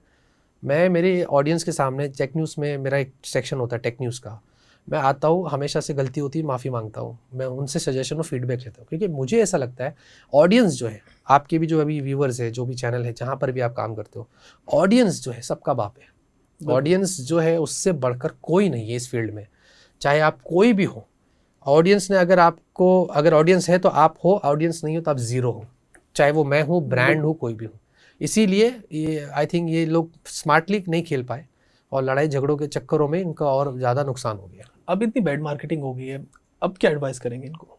मैं तो ये चाहूँगा कि इनको एक पब्लिकली आना चाहिए, और सारी चीज़ों जो इनके ऊपर हुई है इनको एक्सेप्ट करना चाहिए। हम इम्प्रूव करेंगे, हमसे गलती हो गई है। सारे जो उन्होंने जो भी लीगल नोटिस वाले काम किए वो रिटर्न ले लेके आगे से हम ये सब नहीं करेंगे। तो अभी भी टाइम है, कर सकती है ब्रांड। आई थिंक अब तो ये हो रहा है कि मतलब कुछ लोग उन्होंने चुन लिए अपने कुछ रिव्यूज वगैरह, और उनको वो प्रोडक्ट वगैरह भेज रहे हैं, आप टेस्ट करो पूरा, हमको एम्बार्गो नहीं करेंगे, ये सब चीज़ें। तो इसमें भी क्या आपको अप्रूव इन्होंने कॉल किया? मुझे प्रोडक्ट आके पड़ा हुआ है, मैंने यूज़ नहीं किया है। क्यों नहीं किया? मुझे इंटरेस्ट ही नहीं है, क्योंकि बात ये है कि अभी सिचुएशन ऐसा लीगल मैटर हो गया ये पूरा, ठीक है। और मुझे लगता है कि अभी टाइम देना चाहिए इनको, और टाइम देना चाहिए। जैसे जैसे ये अगर अपने आप को इम्प्रूव कर रही है इंडस्ट्री के अंदर, तो फिर देखेंगे आगे क्या करना है। लीगल मैटर से क्या डर रहता है क्या रोए? जैसे आपने कहा कि 2-3 केस और हैं, आपने बताया विजय सेल्स के, उनके सब वो मैटर क्या हुआ था वही बताया, और क्या इनसे कुछ रहता है कि यार क्यों पछड़े में फंसना, क्यों ये चीज़? नहीं नहीं, ऐसा कोई डर नहीं है। लीगल नोटिस की अगर बात करें तो विजय सेल्स, हमारे डैडी ने कुछ रेफ्रिजरेटर लिया था तो वो सर्विस नहीं दे रहे थे, बहुत प्रॉब्लम्स हो रही थी। एक बार आके बना भी, ऐसा नहीं कि नहीं दे रहे थे, एक बार आया था बना के भी गया था, तो वो फिर वापस ख़राब हो गया। फिर 2 बार ऐसा होता, हमारा शायद आई थिंक वारंटी में था, अभी मुझे याद नहीं पूरा किस्सा। तो हमने बोला कि हमको रिप्लेस कर दो ना, आप नया फ्रिज दे दो। तो ऐसी बहुत इश्यूज़ हो रहे थे, फिर 1-1 हफ्ते तक फिर बात करो, फ़ोन ही नहीं उठा रहे थे। तो फिर मैंने उस चीज़ को पब्लिकली लेके आया, इस चीज़ को वीडियो वगैरह बना दिया। तो विजय सेल्स ने फिर हमें बोला कि भाई आपने ऐसे सब वीडियो बना दिया ये वो, तो हटा दो वीडियो। हमने नहीं हटाया, उन्होंने हमें एक लंबा ईमेल भेजा, PDF वकील के मिलाकर लीगल भेज दिया। तो मैंने रिस्पॉन्ड नहीं किया उस पर, मैंने जवाब नहीं दिया, क्योंकि देख लेंगे, मैंने बोला जो भी होगा वो देख लेंगे, क्योंकि वो मेरे और उनके बीच की बात है ना, और हम इस मामले में पब्लिक हमें सपोर्ट करती है ना, तो ऐसा है। बिल्कुल। तो इसीलिए एक लीगल ये नोटिस है। अभी रिसेंटली एक बाइट पे का, जिसके बारे में भी हमने बताया पब्लिक को कि देखो हमको बोल रहे हैं कि वीडियो निकाल दो वरना लीगल नोटिस भेज देंगे। तो ये आप अगर कोई भी काम कर रहे हो ना, किसी भी फील्ड में कर रहे हो, चलता रहता है ये सब चीज़, इसको इग्नोर करना चाहिए। माधव का आपने इंटरव्यू भी किया था, तो क्यों नहीं डाला? क्या प्रेशर था, किसका प्रेशर था आपके ऊपर? नहीं, प्रेशर नहीं था कुछ ऐसा। जनरली ऐसा होता है कि अगर आप, मैंने तो उनको बुलाकर पब्लिकली कॉल आउट किया था वगैरह वगैरह, तो बहुत सारे लोग ने, जो भी दूसरे जो क्रिएटर्स थे, उन्होंने बोला कि इनको प्लेटफॉर्म ही नहीं देना चाहिए। पहली बात तो उन्होंने ऐसा बताया कि इसको प्लेटफॉर्म ही क्यों दिया भाई, इसको तो ये वाइट वॉश करेगा अपने आप को वगैरह वगैरह की चीज़ें बोला। तो मैंने बोला ठीक है जाने, तो फिर इस चक्कर में पड़ना नहीं है। बट कुछ क्रिएटर्स है जो पहले भी कुछ इसी ब्रांड ने किया था, तो उनके साथ पॉडकास्ट हुए थे, उनके साथ बहुत कुछ हुआ था, तो मैंने तो कभी उनके खिलाफ बात नहीं किया, ना मैंने ट्वीट किया कि आपने उनको क्यों प्लेटफॉर्म दिया वगैरह वगैरह। फिर उसके बाद आई थिंक एक फॉरेन क्रिएटर है, हाँ, उन्होंने माधव शेठ को, हाँ, उन्होंने मिलकर वीडियोस वगैरह बनाया, तो वो बहुत इन डेप्थ रिसर्च किया उन्होंने, बहुत अच्छा काम किया उन्होंने। मेरा यहाँ पर फिर मेरा भी एक सवाल है कि फिर उनको प्लेटफॉर्म क्यों दिया गया? भले उन्होंने एक्सपोज किया उसको और जो भी किया, अब बहुत सारी चीज़ें बात आई सामने, जो अच्छी बात है, उन्होंने बहुत डीप रिसर्च किया, अच्छा लगा मुझे वीडियो देखकर। लेकिन फिर मेरा भी तो सवाल है ना कि आखिर भी प्लेटफॉर्म दिया गया ना, बिल्कुल, तो देना ही नहीं चाहिए था। तो क्या नाराजगी है इस पे पूरी कंटेंट क्रिएटर फैमिली से आपकी? हाँ, अभी मतलब जितने क्रिएटर्स जो थे, जो मेरे खिलाफ बात कर रहे थे कि प्लेटफॉर्म ही क्यों दिया, तो अब वो सारे क्रिएटर्स तो एक बार भी ट्वीट नहीं किए अभी कि भाई आपको प्लेटफॉर्म नहीं देना चाहिए था। थोड़ा हिपोक्रेसी वाली बात हो गई। तो ये चीज़ मुझे, इसलिए फिर मैंने डिसाइड किया कि भाई जाना दो यार। मैं कभी, मेरा लास्ट कॉन्ट्रोवर्सी हुआ था 2018 या 19 से, पता नहीं, उसके बाद से इतने सालों से मैं कभी भी कॉन्ट्रोवर्सी में नहीं पड़ता था। बस मैंने सोचा था कुछ अलग करते, ये ब्रांड कॉन्ट्रोवर्सी में है, और मैंने नया सीरीज़ चालू किया था। एक्चुअली में मेरा एक सीरीज़ था रोक टोक, तो इसके बाद मैं एक और ब्रांड को बुला रहा हूँ, उसके बाद चलता रहेगा, वो सीरीज़ बंद नहीं है, चालू होगा, सेकंड एपिसोड तो अभी आएगा और भी। तो उस हिसाब से हमने सोचा कि डिसाइड करते हैं कि कौन ब्रांड अभी सामने आ रही है, तो हम तो वही करेंगे जो ज़्यादा दिख रहा है। हमने बोला इनको बुला लेते हैं। मैंने खुद इनको अप्रोच किया, टाइम निकाला, और फिर पब्लिकली उनको बुला के कॉल आउट किया कि भाई आप ऐसे ऐसा सब जो कर रहे हो, क्या कर रहे हो बताओ। तो मैंने उनसे काउंटर सवाल किए, सब किए। तो उसके अंदर ही जब हमने टीज़र डाला, ट्रेलर डाला, तो लोगों ने नाराज़गी जताई, और खास करके लोगों ने नहीं, वो सब क्रिएटर्स लोगों ने। मैं भी देख रहा था पूरा ट्विटर पूरे तो सब दूसरे क्रिएटर्स लोग ने जताए। अभी तो सब खामोश बैठे, जब दूसरे क्रिएटर ने उनको प्लेटफॉर्म दिया तो कोई कुछ नहीं बोल रहा है। तो मैंने तो फिर उसके बाद से बात ही बंद कर दिया कि भाई, और दूसरा मैं एक चीज़ आपको अभी भी बताता हूँ जो बहुत बड़ी चीज़ है, ये टेक इंडस्ट्री जो है ना, इसमें कोई किसी का नहीं है, ये सब राइवल्स ही है। और मेरा कोई इस इंडस्ट्री में मेंटर वेंटर नहीं है, कोई दोस्त नहीं है, कुछ नहीं। मैं इंडिपेंडेंटली हूँ, आज भी अकेला काम करता हूँ, मुझे किसी से कोई मतलब नहीं है। जो जो कर रहा है करे, सबकी अपनी मर्जी है। बस मैं उस दिन के बाद से एक और सबक मिल गया था कि अब पढ़ना ही नहीं है इस चक्कर में, किसी के ऊपर लीगल नोटिस आए, किसी पे ना है, कोई किसी के साथ मारपीट कर रहा है, कुछ भी कर रहा है, मैं चुपचाप अपना काम करूँगा, मुझे इस लफड़े में पढ़ना ही नहीं है। तो क्या वो वीडियो जो आपने पॉडकास्ट किया था वो दोबारा डालने का नहीं प्लान नहीं, कुछ अब है? तो कुछ डिसाइड नहीं किया है, वैसे ही रखा हुआ है, अभी सोचा नहीं है। रोहित, अब बात करते हैं आपने स्टार्ट कैसे किया, ये बताइए। मेरी जब आपसे बात हुई थी, आई थिंक 2-3 साल पहले तब बात हुई थी इस पर, स्टार्ट कैसे किया। लेकिन जो लोग पहली बार देख रहे होंगे और जो जानना चाहते हैं कुछ ऐसी डिटेल्स जो आपकी अभी पब्लिक में नहीं है, तो कैसे स्टार्ट किया, और ये जो 11 साल का जर्नी रही, कैसा फील करते हैं? मैंने जब स्टार्ट किया था तो मैंने कभी नहीं सोचा था कि मैं आज यहाँ बैठूंगा और जी न्यूज़ में मेरा पॉडकास्ट होगा। मतलब जनरली एक कुछ इंग्लिश क्रिएटर्स थे उस वक्त, इंग्लिश में चलता, टेक जो था ना वो इंग्लिश में चलता था। तो गीकी रंजीत है, और आई ज्ञान है, और भी बहुत सारे लोग हैं जिनका मैं वीडियोस देखते के, C4E टेक भी एक है, तो उनका वीडियो देख देख के मैं इंस्पायर्ड हुआ था। मैं मार्केट में बैठता था, लैपटॉप लेकर, और उसमें जो हम लोग आज से मैं 15 साल पहले बोल रहा हूँ, वो मार्केट में क्या चलता था, आते थे लोग गाने वाने डलवाते थे, हाँ, वो चलता रहा डलवाते थे, फ़ोन में जेल ब्रेक करना हो, ये करना हो, तो वो सब बहुत चलता था, तो मैं वो सब कर लेता था और मुझे उसमें ही इंटरेस्ट था, कैसे फ्री ऐप को पेड ऐप को फ्री करना हो, ये सब मेरे को बड़ा इंटरेस्ट था। फिर धीरे धीरे जब मैंने यूट्यूब देखने लगा ना ट्यूटोरियल्स के लिए कि कैसे होता है, तो फिर मुझे कुछ क्रिएटर्स दिखे जो ऐसे फ़ोन के अनबॉक्सिंग वगैरह कर रहे थे। ओके, बैठे बैठे आइडिया है कि मैं भी क्यों नहीं करूँ ऐसा। फिर धीरे धीरे वहाँ से मैंने शुरुआत करी थी 2015 में। ऐसे तो इंग्लिश में ही शुरू किया था मैंने, मेरा पहला वीडियो आज भी है इंग्लिश में मेरे चैनल पर, एकदम पहला वीडियो, आई थिंक कूलपैड का या किसका है। फिर शर्मा जी टेक्निकल करके एक क्रिएटर है जो मार्केट में आए, हाँ, उन्होंने हिंदी किया, तो उनसे भी इंस्पायर्ड हुआ मैं उनको फॉलो करने लगा। और धीरे धीरे फिर जियो आया 2016 में, वो तो पूरा चेंज कर दिया फ्री सिम, तो वहाँ से मुझे बूस्ट मिला। तो मैं रास्ते में जाता था, लोगों के इंटरव्यूज लेता था, वो बहुत प्रॉब्लम हो जाती थी, लोग मानते नहीं थे ज़्यादा, कैमरा देख के हट जाते थे कुछ लोग। फिर 2016 के बाद से जो मुझे बूस्ट मिला है, तो मुझे बहुत ज़बरदस्त बूस्ट मिला, क्योंकि मेरे डैडी ने मुझे 2015 में जब यूट्यूब चैनल मैंने स्टार्ट किया था, तो उन्होंने मुझे 1 साल का टाइम दिया था। अच्छा, क्योंकि मैं कुछ काम नहीं कर रहा था। उन्होंने बोला कि भाई क्या ये यूट्यूब करते हैं, खानदान में तो उस वक्त एजुकेट कोई थे ही नहीं यूट्यूब के मामले में। बिल्कुल, ऑफिस जाके लोग काम कर रहे, कोई दुकान में बैठ रहे, तो बोल रहे भाई तू यूट्यूब में क्या कर रहा है, ये क्या होता है। मैंने बोला मैं करूँगा, मेरे को 1 साल का टाइम मेरे डैडी ने मेरे को दिए थे।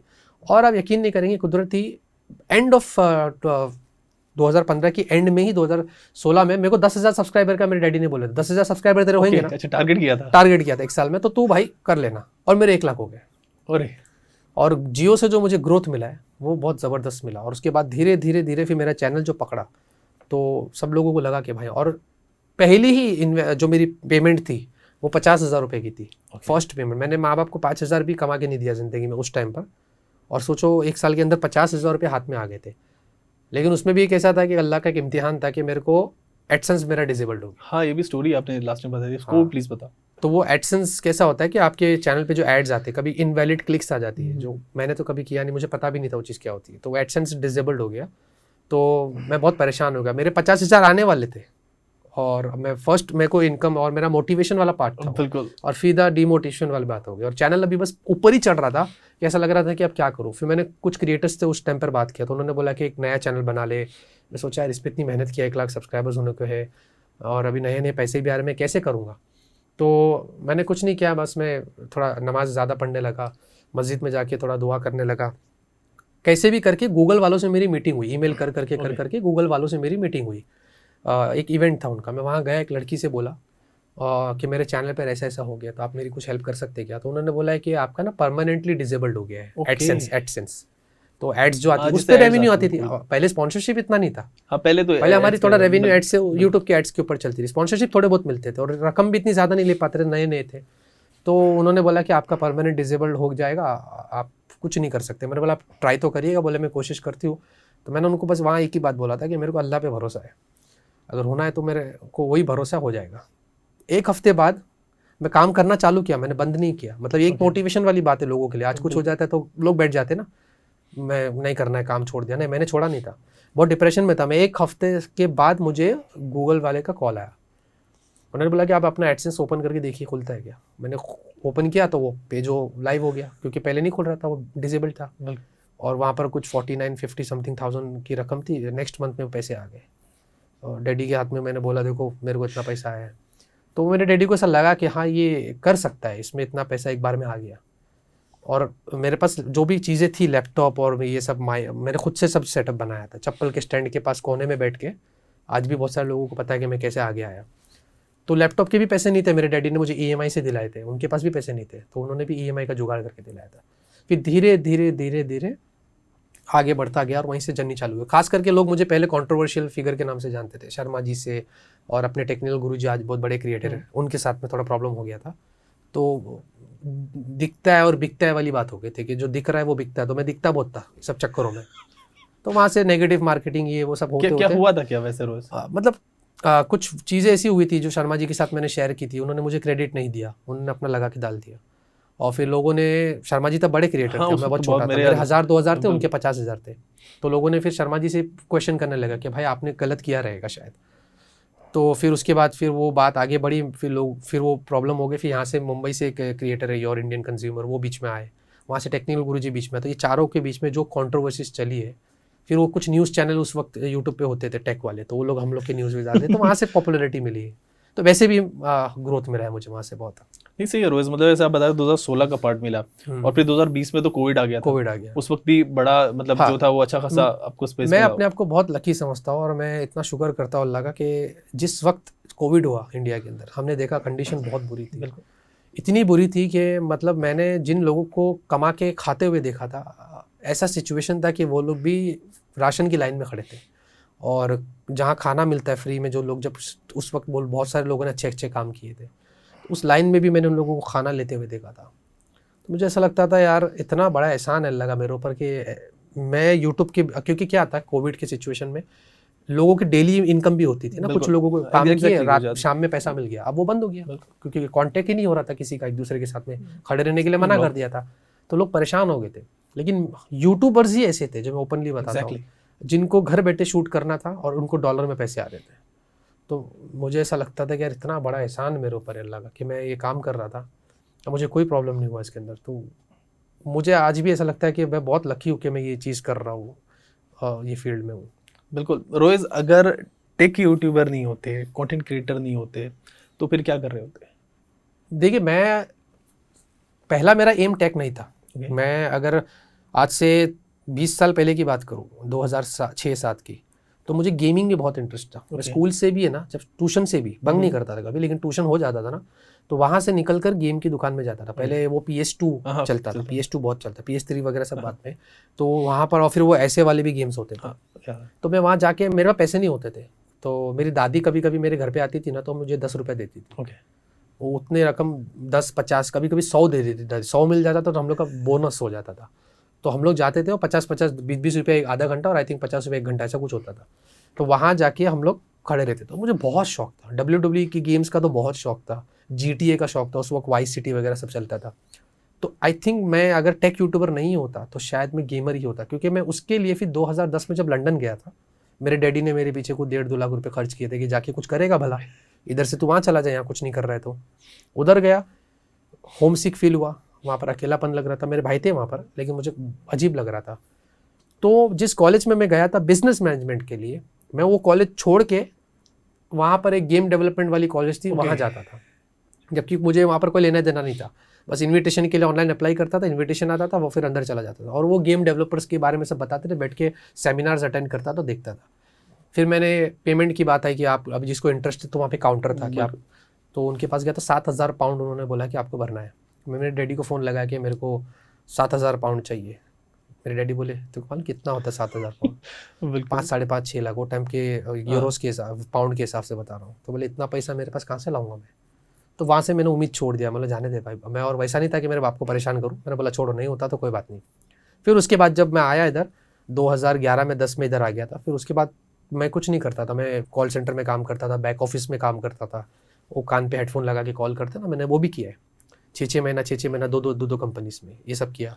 फिर एक मेरे को बैक ऑफिस में विक्रोली में काम मिला था, उधर भी जाके करता था। और मेरे को एक मेरे में बहुत बुरी चीज़ थी जो मुझे ऐसा लगता है, मुझे बॉसगिरी नहीं पसंद थी कि मेरे ऊपर खड़े रहे क्योंकि मुझे इंस्ट्रक्शंस दे, कोई मेरे को ये कर वो कर, मेरे को वो नहीं पसंद था, पता नहीं क्यों। तो वो उस हिसाब से मैंने धीरे धीरे फिर यूट्यूब में, फिर मेरे पास एक ही ऑप्शन था, मैंने फिर वो लैपटॉप, 1 साल का टाइम था। हाँ, बस वो मार्केट में जाके बैठा ना, लोकल मार्केट होता है, वहाँ जाके मैं शॉप में बैठता था और वो गाने वाने डाला, वहाँ से फिर मुझे एक आइडिया मिला। खैर ये तो जरिया अल्लाह ही बनाता है, लेकिन एक वहाँ से मुझे एक अपॉर्चुनिटी मिली। बॉस गिरी पसंद नहीं थी, लेकिन अभी आपके अंडर में लोग काम करते हो, अभी तो आप बॉस हो, तो कैसे ट्रीट करते हो टीम को? क्या होता है कि यार ये करो, इन लोग को तो पता है, शमीक बैठा है, मैं फुल चिल्ड रहता हूँ उन लोगों के साथ में। और मेरा काम ऐसा है कि मुझे अच्छा भी नहीं लगता है, क्योंकि जितने भी ये लोग जो काम करते हैं, जो DOP है, जितने जो एडिटर्स है, इनको फ्रीडम चाहिए होता है जनरली, क्योंकि ये पीस ऑफ माइंड वाले काम है। इनके ऊपर अगर खड़े रह के आपने बोल दिया ना आज शाम को चाहिए ही चाहिए भाई, मतलब नहीं है, और आपने बोल दिया अरे ये क्या कर दिया तूने यार, ऐसा कोई करता है? क्योंकि मैं आज तक नहीं बोला, वजह इसकी ये है क्योंकि ये मुझसे ज़्यादा टैलेंटेड लोग हैं, इनको पता है कि कितना अच्छा एडिट करना है, कितना बेटर किया जा सकता है। तो इसीलिए मैं इनसे सीखता हूँ बैठ के, ये मुझे सिखाते भी है और मैं सीखता हूँ। तो मैं आता हूँ ऑफिस में, थोड़ा बहुत शूट करता हूँ, जो मेरा शूट रहता है इंस्ट्रक्ट करता हूँ, और मैं सीधा घर चला जाता हूँ। और वहाँ जाके मेरा अपना रिसर्च होता है घर पे, लेकिन ये लोग को पीस ऑफ माइंड के लिए छोड़ देता हूँ। तो मेरे ऊपर जो चीज़ हुई है ना, मैं इन लोग पे नहीं करता हूँ। वर्क लाइफ बैलेंस कैसे करते हो चीज़ें, बैलेंस कैसे करते हो? काम भी यहाँ पे, रिव्यू भी करना, टेस्ट भी करना, फिर फैमिली भी होगी।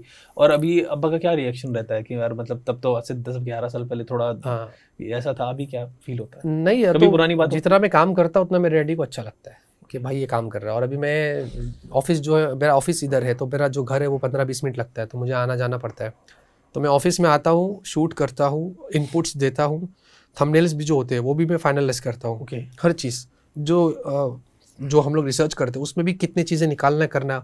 आज भी जैसे मैं 10 साल 11 साल पहले था, जब मैं वन मैन शो अकेला करता था, आज ऑब्वियसली टीम की ज़रूरत पड़ेगी, बिना इनकी तो होता नहीं है। आज भी मेरा वो सारा इनपुट रहता है, वो करके ही मैं ऑफिस में जितना हो सकता है बैठता हूँ, 5 6 7 कभी कभी बच जाते हैं, फिर उसके बाद मैं अपना घर चला जाता हूँ।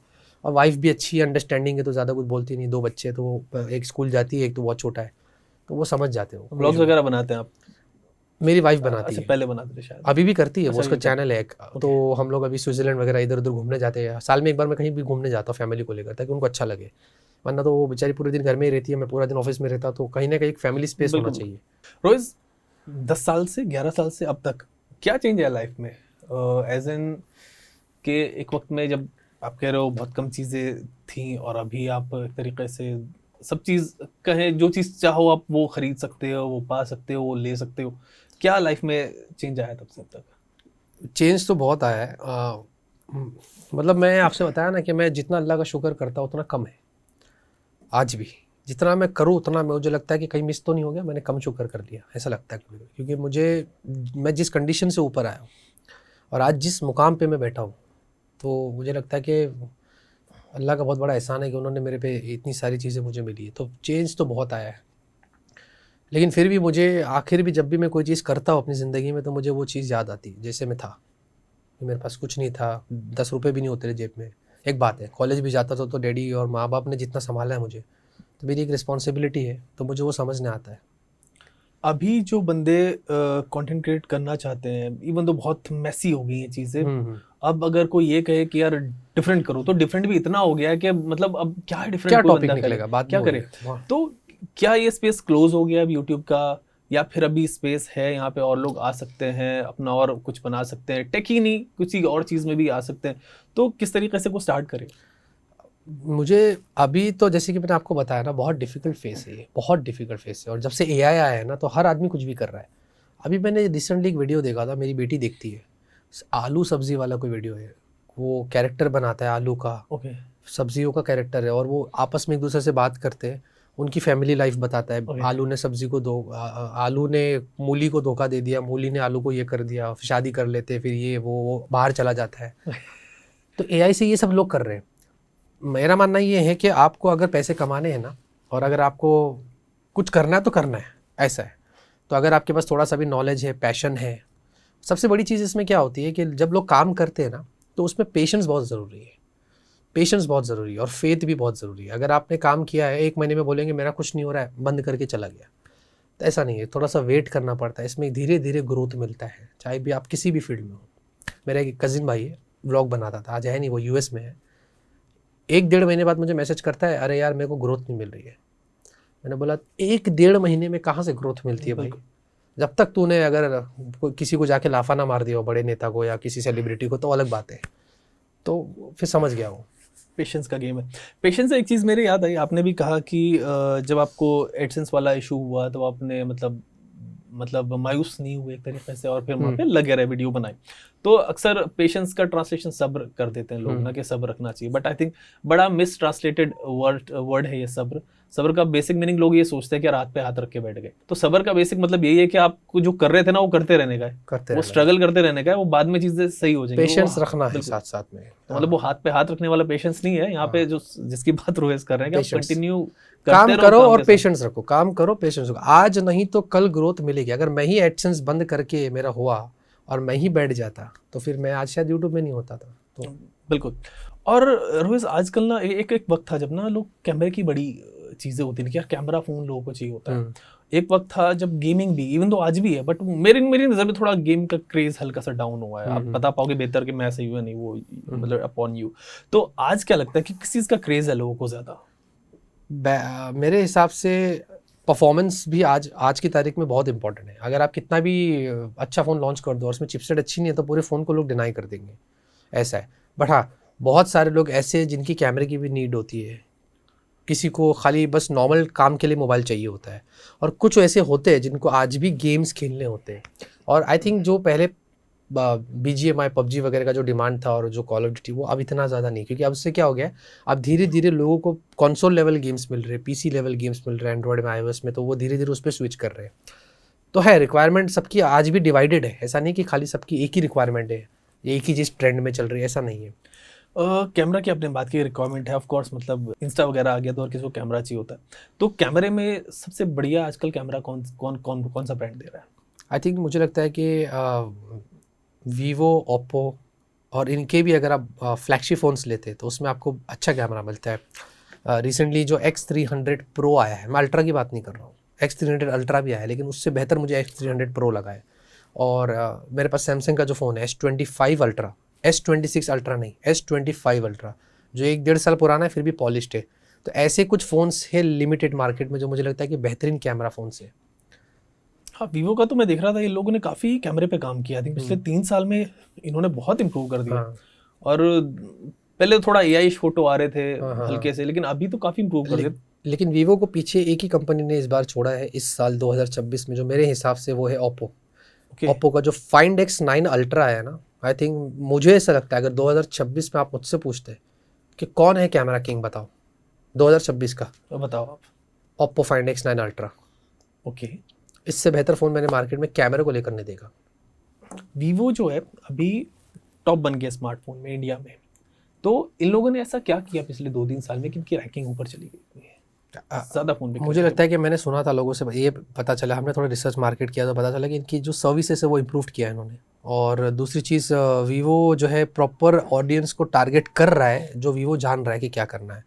और आई थिंक ये भी एक चीज़ मैंने देखा है कि ऑफलाइन मार्केट में अगर आप फॉर एग्जांपल रियलमी, शाओमी या वन प्लस के फ़ोन्स लेने जाएंगे तो ज़्यादा वीवो के भी रिकमेंडेशंस होते हैं, क्योंकि वो उनके कमीशन ज़्यादा मिलता है। हमने बीच में एक जगह पे जाकर रिसर्च किया था ऑफलाइन मार्केट में, तो वो बंदा वन प्लस की बात कर रहा था कि हमें ज़्यादा कमीशन नहीं मिलता है, तो फिर हम क्यों सेल करें, बोले हम क्यों सेल करें। एक शॉप का खाली एक्सपीरियंस है मेरा, तो वो बोला हम क्यों सेल करें, हमें कमीशन, जो बंदा खड़ा रहता है, जो उनके ऑफ शॉप है, उनको जिस चीज़ में ज़्यादा कमीशन मिलेगा वो उसको ही सेल करेंगे ना, सीधी सी बात है, सबका अपना कमीशन होता है। आई थिंक ये भी एक गेम है जो वीवो ने यहाँ पर ऑफलाइन में किया है। और हाँ, सर्विसेज अच्छी दे रहा है वो, और उनके टारगेट बहुत अच्छे हैं। V सीरीज़ अलग आती है, X सीरीज़ अलग आती है, T सीरीज़ अलग आती है, T सीरीज़ काफ़ी चलते हैं उनके।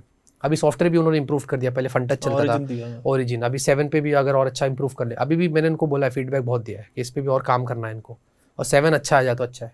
हाँ, इनिशियली 6 पे भी आई थिंक थोड़े ग्लिचेस आ रहे थे, ग्लिचेस और कमियां हैं, मतलब बेटर तो है फन टच से, लेकिन 7 में अगर जैसे कि थर्ड पार्टी आइकन का सपोर्ट नहीं है, ये नहीं है, बहुत सारी चीज़ें हैं। गेमिंग की भी आपने बात की कि गेमिंग अभी इवन दो कम हो गई लेकिन खेलते हैं, तो गेमिंग में कौन सा ब्रांड सबसे ज़्यादा बेहतर काम कर रहा है? अगर फ़ोन्स की बात फोन्स करते की हैं, बात करें, मुझे लगता है गेमिंग में अभी वो मज़ा नहीं रहा, मतलब फ़ोन्स के अंदर जो डेडिकेटेड, इन्फिनिक्स ने कुछ किया था आई थिंक गेमिंग फ़ोन्स को लेकर, वो अपने turbo I think GT series कुछ है इन्फिनिक्स के, और ओप्पो ने भी कुछ रिसेंटली टर्बो सीरीज़ पंखे वाला जो है वो लॉन्च किया था। तो आईकू करता है, आईकू परफॉर्मेंस सेंट्रिक फ़ोन्स लेके आता है, फिर उसको वन प्लस ने फॉलो किया। अब one plus more of alike, पहले ऑलराउंडर फ़ोन्स आते थे, है ना, अब वन प्लस कैमरे पे भी इतना मज़ा नहीं आ रहा है, अब आप देखो कि परफॉर्मेंस सेंट्रिक पे ज़्यादा हो गया है। वन प्लस के साथ इशू क्या है? वन प्लस एक वक्त में फ्लैगशिप किलर फोन्स होते थे, मतलब नो नॉनसेंस डील इनके पास होती थी कि यार मतलब अगर किसी को 35 से 40 हज़ार रुपये में इनका आता था, जो आता था 35 से 40 हज़ार रुपये फ़ोन ले लो, ये ले लो, फ्लैगशिप वाला फील देगा और आपके पास बढ़िया फ़ोन आ जाएगा। आप ऑक्सीजन OS ले लो उनका, मतलब वो उस वक्त की तो क्या बात थी, इसीलिए पॉपुलर भी था। तो क्या दिक्कत हुई है इनका जो डिक्लाइन इस एंगल से आया कि यार अब वो प्राइस थोड़े ऊपर हो गए? अभी की जो दिक्कत है उसको आगे अगले सवाल में लूँगा, लेकिन यहाँ से क्यों इतना इशू आया इनके साथ? आई थिंक पहली चीज़ तो ये है कि धीरे धीरे प्राइस हाइक का असर वन प्लस में भी हुआ है, लेकिन आज भी वन प्लस के जो यूज़र्स है, फैंस है, वो काफ़ी लॉयल है, वो वन प्लस के प्रोडक्ट्स ऑक्सीजन OS वगैरह यूज़ करके देख लेते हैं। और दूसरा, वन प्लस का जो मर्जिंग वाला भी लफड़ा चल रहा है, जो चाइना में इन लोग का ओप्पो के साथ में हुआ है, आई थिंक यही के कंट्रोल जो थे वन प्लस इंडिपेंडेंटली जो पहले करता था सारा काम, तो आई थिंक ये बहुत सारी ऐसी चीज़ें, इस वजह से आई थिंक वन प्लस वैसा कर नहीं पा रहा है जो वैसा लोग एक्सपेक्ट कर रहे थे उससे। और अभी वन प्लस के प्रोडक्ट्स भी थोड़ा, अगर आप देखोगे तो वो जो ओप्पो और के जो इंस्पिरेशन वाले जो प्रोडक्ट्स आ रहे हैं, तो लोग वो एक्सपेक्टेशन रखे थे वन प्लस से, अब वो नहीं दे पा रहा है। 30-30, 35-35 हज़ार, 40 हज़ार में जो वन प्लस के फ़ोन्स एक्सपेक्ट नहीं कर पा रहे हम, क्या ऐसे हो सकते हैं जो पहले नहीं होते थे। तो इसमें रोज वजह क्या रही होगी कि यार एक ब्रांड बहुत बढ़िया चल रहा है, एक एस्पिरेशनल ब्रांड हो गया था वन प्लस लोगों के लिए कि यार ऐसा हो गया था कि एप्पल नहीं ले रहे तो लोग वन प्लस ले रहे थे, एक वक्त में ऐसा हो रहा था। सैमसंग भी लोग अवॉइड कर जा रहे थे, उनको फ्लैगशिप किलर वाले फोन चाहिए हो रहे थे, क्योंकि अब वो वैसी चीज दे नहीं रहे ना। हाँ, तो मतलब ऐसा क्यों डिक्लाइन को ब्रांड क्यों अपने पैर पे कुल्हाड़ी मारेगा, ऐसा क्यों करेगा? पता नहीं है, पता नहीं मुझे। क्या कुछ बातचीत हुई इनसे कभी यार, क्या क्या रिस्पॉन्स मिला? नहीं, ऐसा इस मामले में तो मैंने कभी बात नहीं किया, लेकिन हाँ फीडबैक देता उनके प्रोडक्ट्स के ऊपर बस। अभी आई थिंक सुनने में आया कि इनका 15S भी जो है, 13S आया था, अच्छा फ़ोन था, कॉम्पैक्ट फ़ोन था, 15S अभी सुनने में आया कि कैंसिल्ड हो रहा है, ऐसा सुनने में आया। तो मुझे पता नहीं क्या वजह है इनका, क्या इनकी टीम्स चेंज होती है, ऑपरेशंस बदल जाते हैं, है ना, तो उस वजह से भी कुछ नए लोग आ जाते थे, वो मार्केट देखते, फिर ये भी सोचते कि प्राइस हाइक हो रहा है, ये हो रहा है, कैसे मैनेज करेंगे, क्या करेंगे। तो मैंने भी देखा काफ़ी चीज़ें इनकी बदल रही हैं, बहुत सारे जो कॉन्टेक्ट पॉइंट थे वो भी बदल जाते हैं, हर चीज़ हो जाती है। और इनका आई थिंक सर्विस सेंटर अभी लोग ने ओप्पो से मर्ज कर दिया है, तो वो भी होता है। आई थिंक कंट्रोल वाली भी एक बात हो जाती है। फाइन। इनका आ रहा था कि यूरोप में और यूएस में कई रिपोर्ट्स ऐसी थी कि एग्जिट करने वाले हैं, हाँ। और इंडिया में इवन दो इनका थोड़ा भी है कि यार इनका मतलब चल रहा है, चीज़ें चल रही हैं, तो क्या वजह रही है कि यार ये एग्जिट कर रहे हैं? क्यों नहीं चल पा रहे ऐसा? वन प्लस वालों से बात किया था इस मामले में, जब ये सब चीज़ हुई थी तो हमने उनसे बात की, तो उन्होंने बोला ऐसा कुछ भी नहीं है, ये हमारे खिलाफ कोई वो कर रहा है, नेगेटिव मार्केटिंग वगैरह कर रहा है। मैंने बोला इंडिया से आप क्विट कर रहे हो क्या? इंडिया में ग्लोबली ऐसे सुनने में, तो बोला नहीं हम कहीं नहीं जा रहे, हम इंडिया में ही है। तो मैंने तो क्लियर कर दिया था बात उनसे। और एक चीज़ और ट्रेंड है रोहित, देखें तो एप्पल की तरफ भी लोग जा रहे हैं, मार्केट शेयर एप्पल का बहुत बढ़ रहा है। आपने जैसे कहा कि एप्पल और सैमसंग, इवन तो एप्पल की तरफ ज़्यादा लोग जा रहे हैं, तो क्या आगे 10-12 साल में, 10-12 साल तो बहुत ज़्यादा हो गया, आगे 4-5 साल में जाके मतलब हमें दिखेगा कि जो लोग एंड्रॉयड ले रहे हैं 40,000 रुपये का, वो सीधा सीधा एप्पल लेंगे जाके 60। मैंने जैसे बताया ना, प्राइस हाइक हो रहा है, लोग ज़्यादा प्रीमियम सेगमेंट में जाएंगे, तो वो सैमसंग और एप्पल, और खास करके एप्पल पे ज़्यादा फोकस करें। रिफर्बिश्ड मार्केट की रिपोर्ट आई है, 2021 से 2025 तक मार्केट गिरा था रिफर्बिश्ड और प्री ओन्ड वाले, लेकिन 25 से बढ़ गया क्योंकि ये प्राइस हाइक की वजह से। और इसमें भी सबसे ज़्यादा ग्रोथ एप्पल के प्री ओन्ड वाले डिवाइसेस के ऊपर ज़्यादा है। और सबसे बड़ी चीज़ ये है कि इसमें EMI वाला बहुत बड़ा झोल है। अब आप देखोगे बहुत सारे ऐसे लोग हैं जो अफोर्ड नहीं कर सकते एप्पल, लेकिन फिर भी उनको लेना है, तो एप्पल ले लिया ना, तो वो पता नहीं, वो समझते हैं एप्पल ले लिया तो बहुत बड़ी बात हो गई है, तो वो एक लोगो और एक स्टेटस, तो ये सबको इसमें मतलब एक एक्सपीरियंस करना है उनके इकोसिस्टम को, हर चीज़ को, एक लग्जरी बात हो गई। ऑफिस कल्चर में तो ये आम ही हो गया क्योंकि उसके पास है टीम में, तो मेरे पास तो होना जैसे ही एक टाइम पे बिजनेसमैन के पास, बड़े बड़े जो बिजनेसमैन हुआ करते थे उनके पास ब्लैकबेरी के फोन्स होते थे, आज सबके पास एप्पल हो गया है। इसी वजह से एप्पल के मार्केट शेयर भी बढ़ रहे हैं ना। AI के नाम पे भी बड़ा आज से 2 साल से हल्ला मचा हुआ है कि स्मार्टफोन में AI फीचर्स आ गए।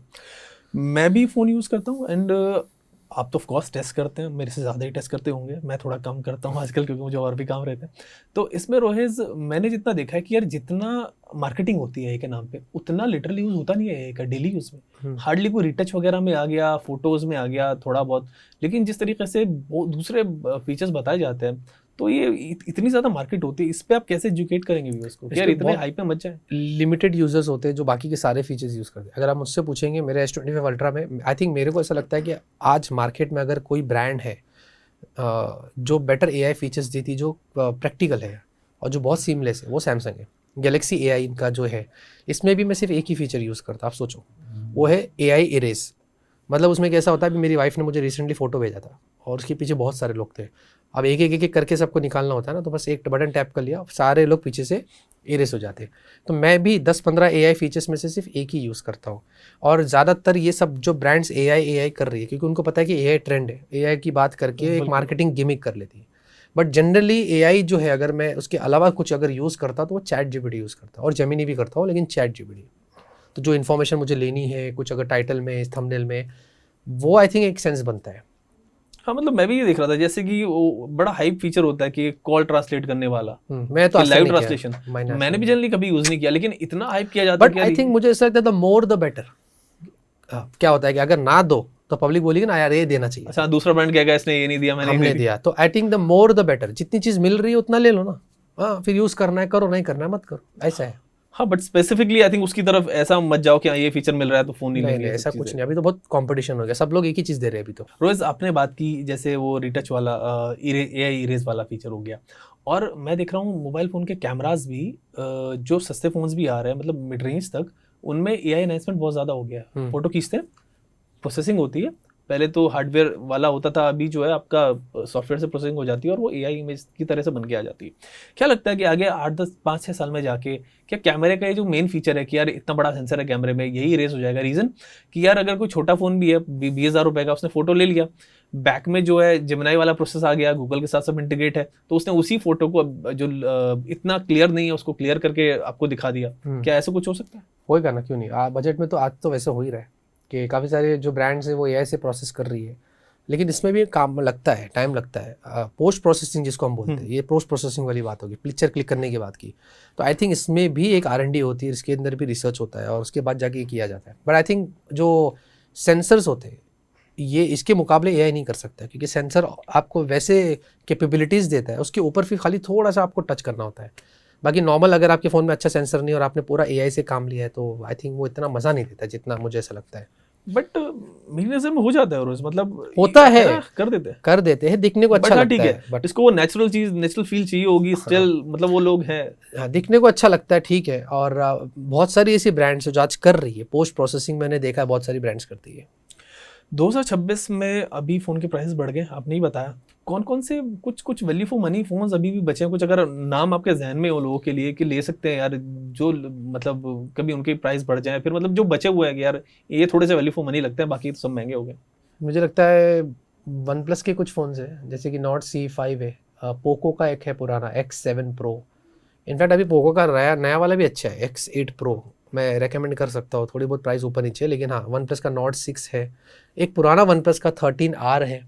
13R अच्छा फोन है। एक कंट्रोवर्शियल फ़ोन है जिसको बहुत बैश किए थे लोगों ने, मैंने भी किया था, नथिंग फ़ोन 3 है, वो भी अब 40-50 के अंदर मिल रहा है। और मोटरोला के कुछ सर्टन फ़ोन्स है, आई थिंक Edge70 फ्यूजन है और पुराना H60 फ्यूजन है।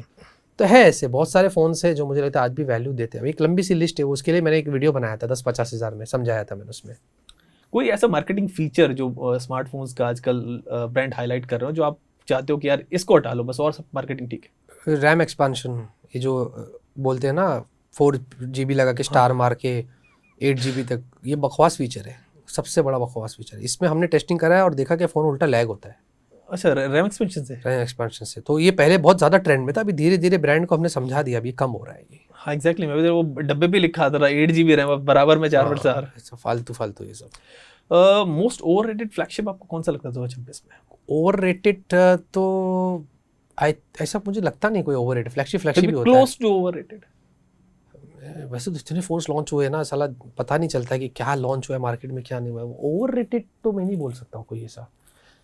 हर फ्लैगशिप जो लॉन्च होता है ना, उसकी अपनी अपनी एक खूबी होती है और अपनी उसमें अपनी एक कमियां भी होती है। क्या कोई ब्रांड नाराज होएगा आपसे अगर नहीं, मेरे को फर्क नहीं पड़ता है। मैं ओवररेटेड किसका नाम ले सकता हूँ? ले दो ना, कोई भी ले दो। वन प्लस के फोन फ्लैगशिप अच्छे है, वन प्लस 15 अच्छा है, आईको 15 की सीरीज जो है 15 अच्छी है, वीवो के जो फ्लैगशिप है वो अच्छे हैं, सैमसंग के जो है जो S25 प्राइस फॉर वैल्यू ना लगे आपको कुछ ऐसे कि ठीक है अच्छे तो है, तो फिर तो एप्पल और सैमसंग ही है ना। वो 70-80 हज़ार में जो उनके प्रोडक्ट्स है, उनसे ज़्यादा वैल्यू वन प्लस और वो देते हैं, आईको और वो जो बाकी के ब्रांड्स हैं वो देते हैं।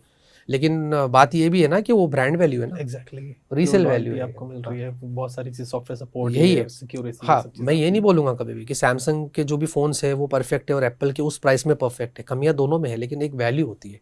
मैं किसी को बोल दूंगा ना कि भाई तू सैमसंग का फ़ोन मत ले ये प्राइस में, तो बोलेगा भक, मेरे को लेना मैं लूँगा। हाँ, ऐसी बात है। कोई एक ऐसा ब्रांड जो आपको लगता है कि 5 साल बाद एग्जिस्ट नहीं करेगा? अभी तक तो कोई नई ब्रांड जो मार्केट में आई है वही हो सकती है। जैसे कि अभी कुछ अगर अभी AI प्लस है, अगर वो सब कुछ सटल वे में करे काम अपना और चुपचाप से और ट्रांसपेरेंट हो जाए तो ये चल सकती है। वरना आई थिंक मुझे लगता है कि ये एक ब्रांड है जो जल्दी जा सकती है इंडस्ट्री आउट हो सकती है। वैसे इनके पास, चलिए ये तो चीज़ रही, लेकिन एक क्वेश्चन इन बिटवीन ले लेता हूँ कि इनके पास क्या स्कोप है आगे? क्या ये कम्पीट कर सकते हैं रियलमी से, शाओमी से, इन लोगों से, अगर ये ठीक चीज़ें करें? ओनली थिंग इसकी, अगर ये सर्विस पे काम करेगी और अगर अपनी प्राइसिंग अच्छी रखेगी और ट्रांसपेरेंट रहेगी, सब कुछ ओपन, तो आई थिंक ये कर सकती है। मोस्ट ऑनेस्ट ब्रांड आपको क्या लगता है कौन सा है? मतलब जिनके साथ हम काम करते हैं और हमें अच्छा लगता है, या हाँ मतलब जो आपको लगता है कि यार इसके साथ इसके जो प्रोडक्ट होते हैं ना वो लिटरली वैल्यू फॉर मनी के क्लोज होते हैं, इफ नॉट ये सबसे ज्यादा वैल्यू फॉर मनी के क्लोज जो होते हैं इस ब्रांड के होते हैं। मुझे CMF लग रहा था। लग रहा था? अच्छा हाँ, प्राइस अभी आ रहा नहीं है ना। तो CMF के प्रोडक्ट्स की अनबॉक्सिंग हम जब करते थे तो मज़ा आता था। और इनके CMF में ऐसा था कि खास करके मोटरोला भी एक है, ये डायरेक्ट जो इनके जो सीनियर होते हैं वो हमसे डायरेक्ट बात करते हैं और फीडबैक लेते हैं हमसे। रिसेंटली Xiaomi ने भी स्टार्ट किया है ये चीज़, तो अब मुझे अच्छा लग रहा है Xiaomi के साथ में भी कि वो बहुत सीरियस हो गए अपने प्रोडक्ट को लेकर और उनको ग्रो होना है। मोटोरोला का तो मैं भी कहूँगा, मतलब पिछले 3-4 साल में 3 अच्छे खासे प्रोडक्ट्स बना रहे हैं लोग, बना कम रहे हैं, प्राइस में दे रहे हैं, but- मतलब ठीक ठाक करती है उन्होंने ना। सर्विस का लेके थोड़ा आफ्टर सेल सर्विस और ये सब चीज़ को लेके अपडेट्स को लेकर है, तो उससे रिलेटेड भी हमने सोचा है कुछ करने के लिए, देखेंगे उसमें। अब रोज लास्ट में एक बेसिक सवाल, अब जो बजट सेगमेंट हो गया वो 20,000, 25,000, 30,000 वाला हो गया, तो किसी को अगर 25,000 या 30,000 में कोई फ़ोन लेना है तो उसको क्या एडवाइस करेंगे? अगर कोई फ़ोन रिकमेंडेशन नहीं कहूँगा, लेकिन क्या एडवाइस उससे करेंगे, क्या क्या चीज़ें देखे? मैं तो एक ही चीज़ कहूँगा कि अगर जो करंट फ़ोन चल रहा है तो उसको चलाए, अगर उसमें बहुत इश्यूज़ आ रहे हैं, डिस्प्ले टूट चुका है, टच नहीं हो रहा है ना, बैटरी बस 2-3 घंटे में उतर जा रही है, बात नहीं हो पा रही है फ़ोन पे, बहुत ज़्यादा गर्म हो रहा है, लैग हो रहा है, तो ही अगर आपके पास ऑप्शन है तो ही वो स्विच करें। तो उस 25 से 30 में बहुत ऑप्शन है मार्केट के अंदर, वीवो के हैं, अभी आईक्यू का आई थिंक उस प्राइस में पुराने हैं, लेकिन वीवो के हैं, वन प्लस के हैं कुछ ऑप्शंस, तो बहुत सारे ऐसे ऑप्शंस हैं। जब तक फ़ोन में कोई इशू ना हो, मुझे लगता है कि वो उस पर ही स्टिक करे, और जब ज़रूरत पड़ेगी तो वो आगे अपडेट करे तो बेटर रहेगा। ठीक है रोहित, अपनी इस पॉडकास्ट को इतना ही रखते हैं। थैंक्स, आपने मुझे वक्त दिया एंड बातचीत करी, and I Thank hope you. कि दोबारा भी आपसे कभी मुलाकात करूंगा, जरूर मुंबई जरूर आऊंगा, मिलेंगे। तब बात करते हैं कुछ और चीज़ के साथ। थैंक्स।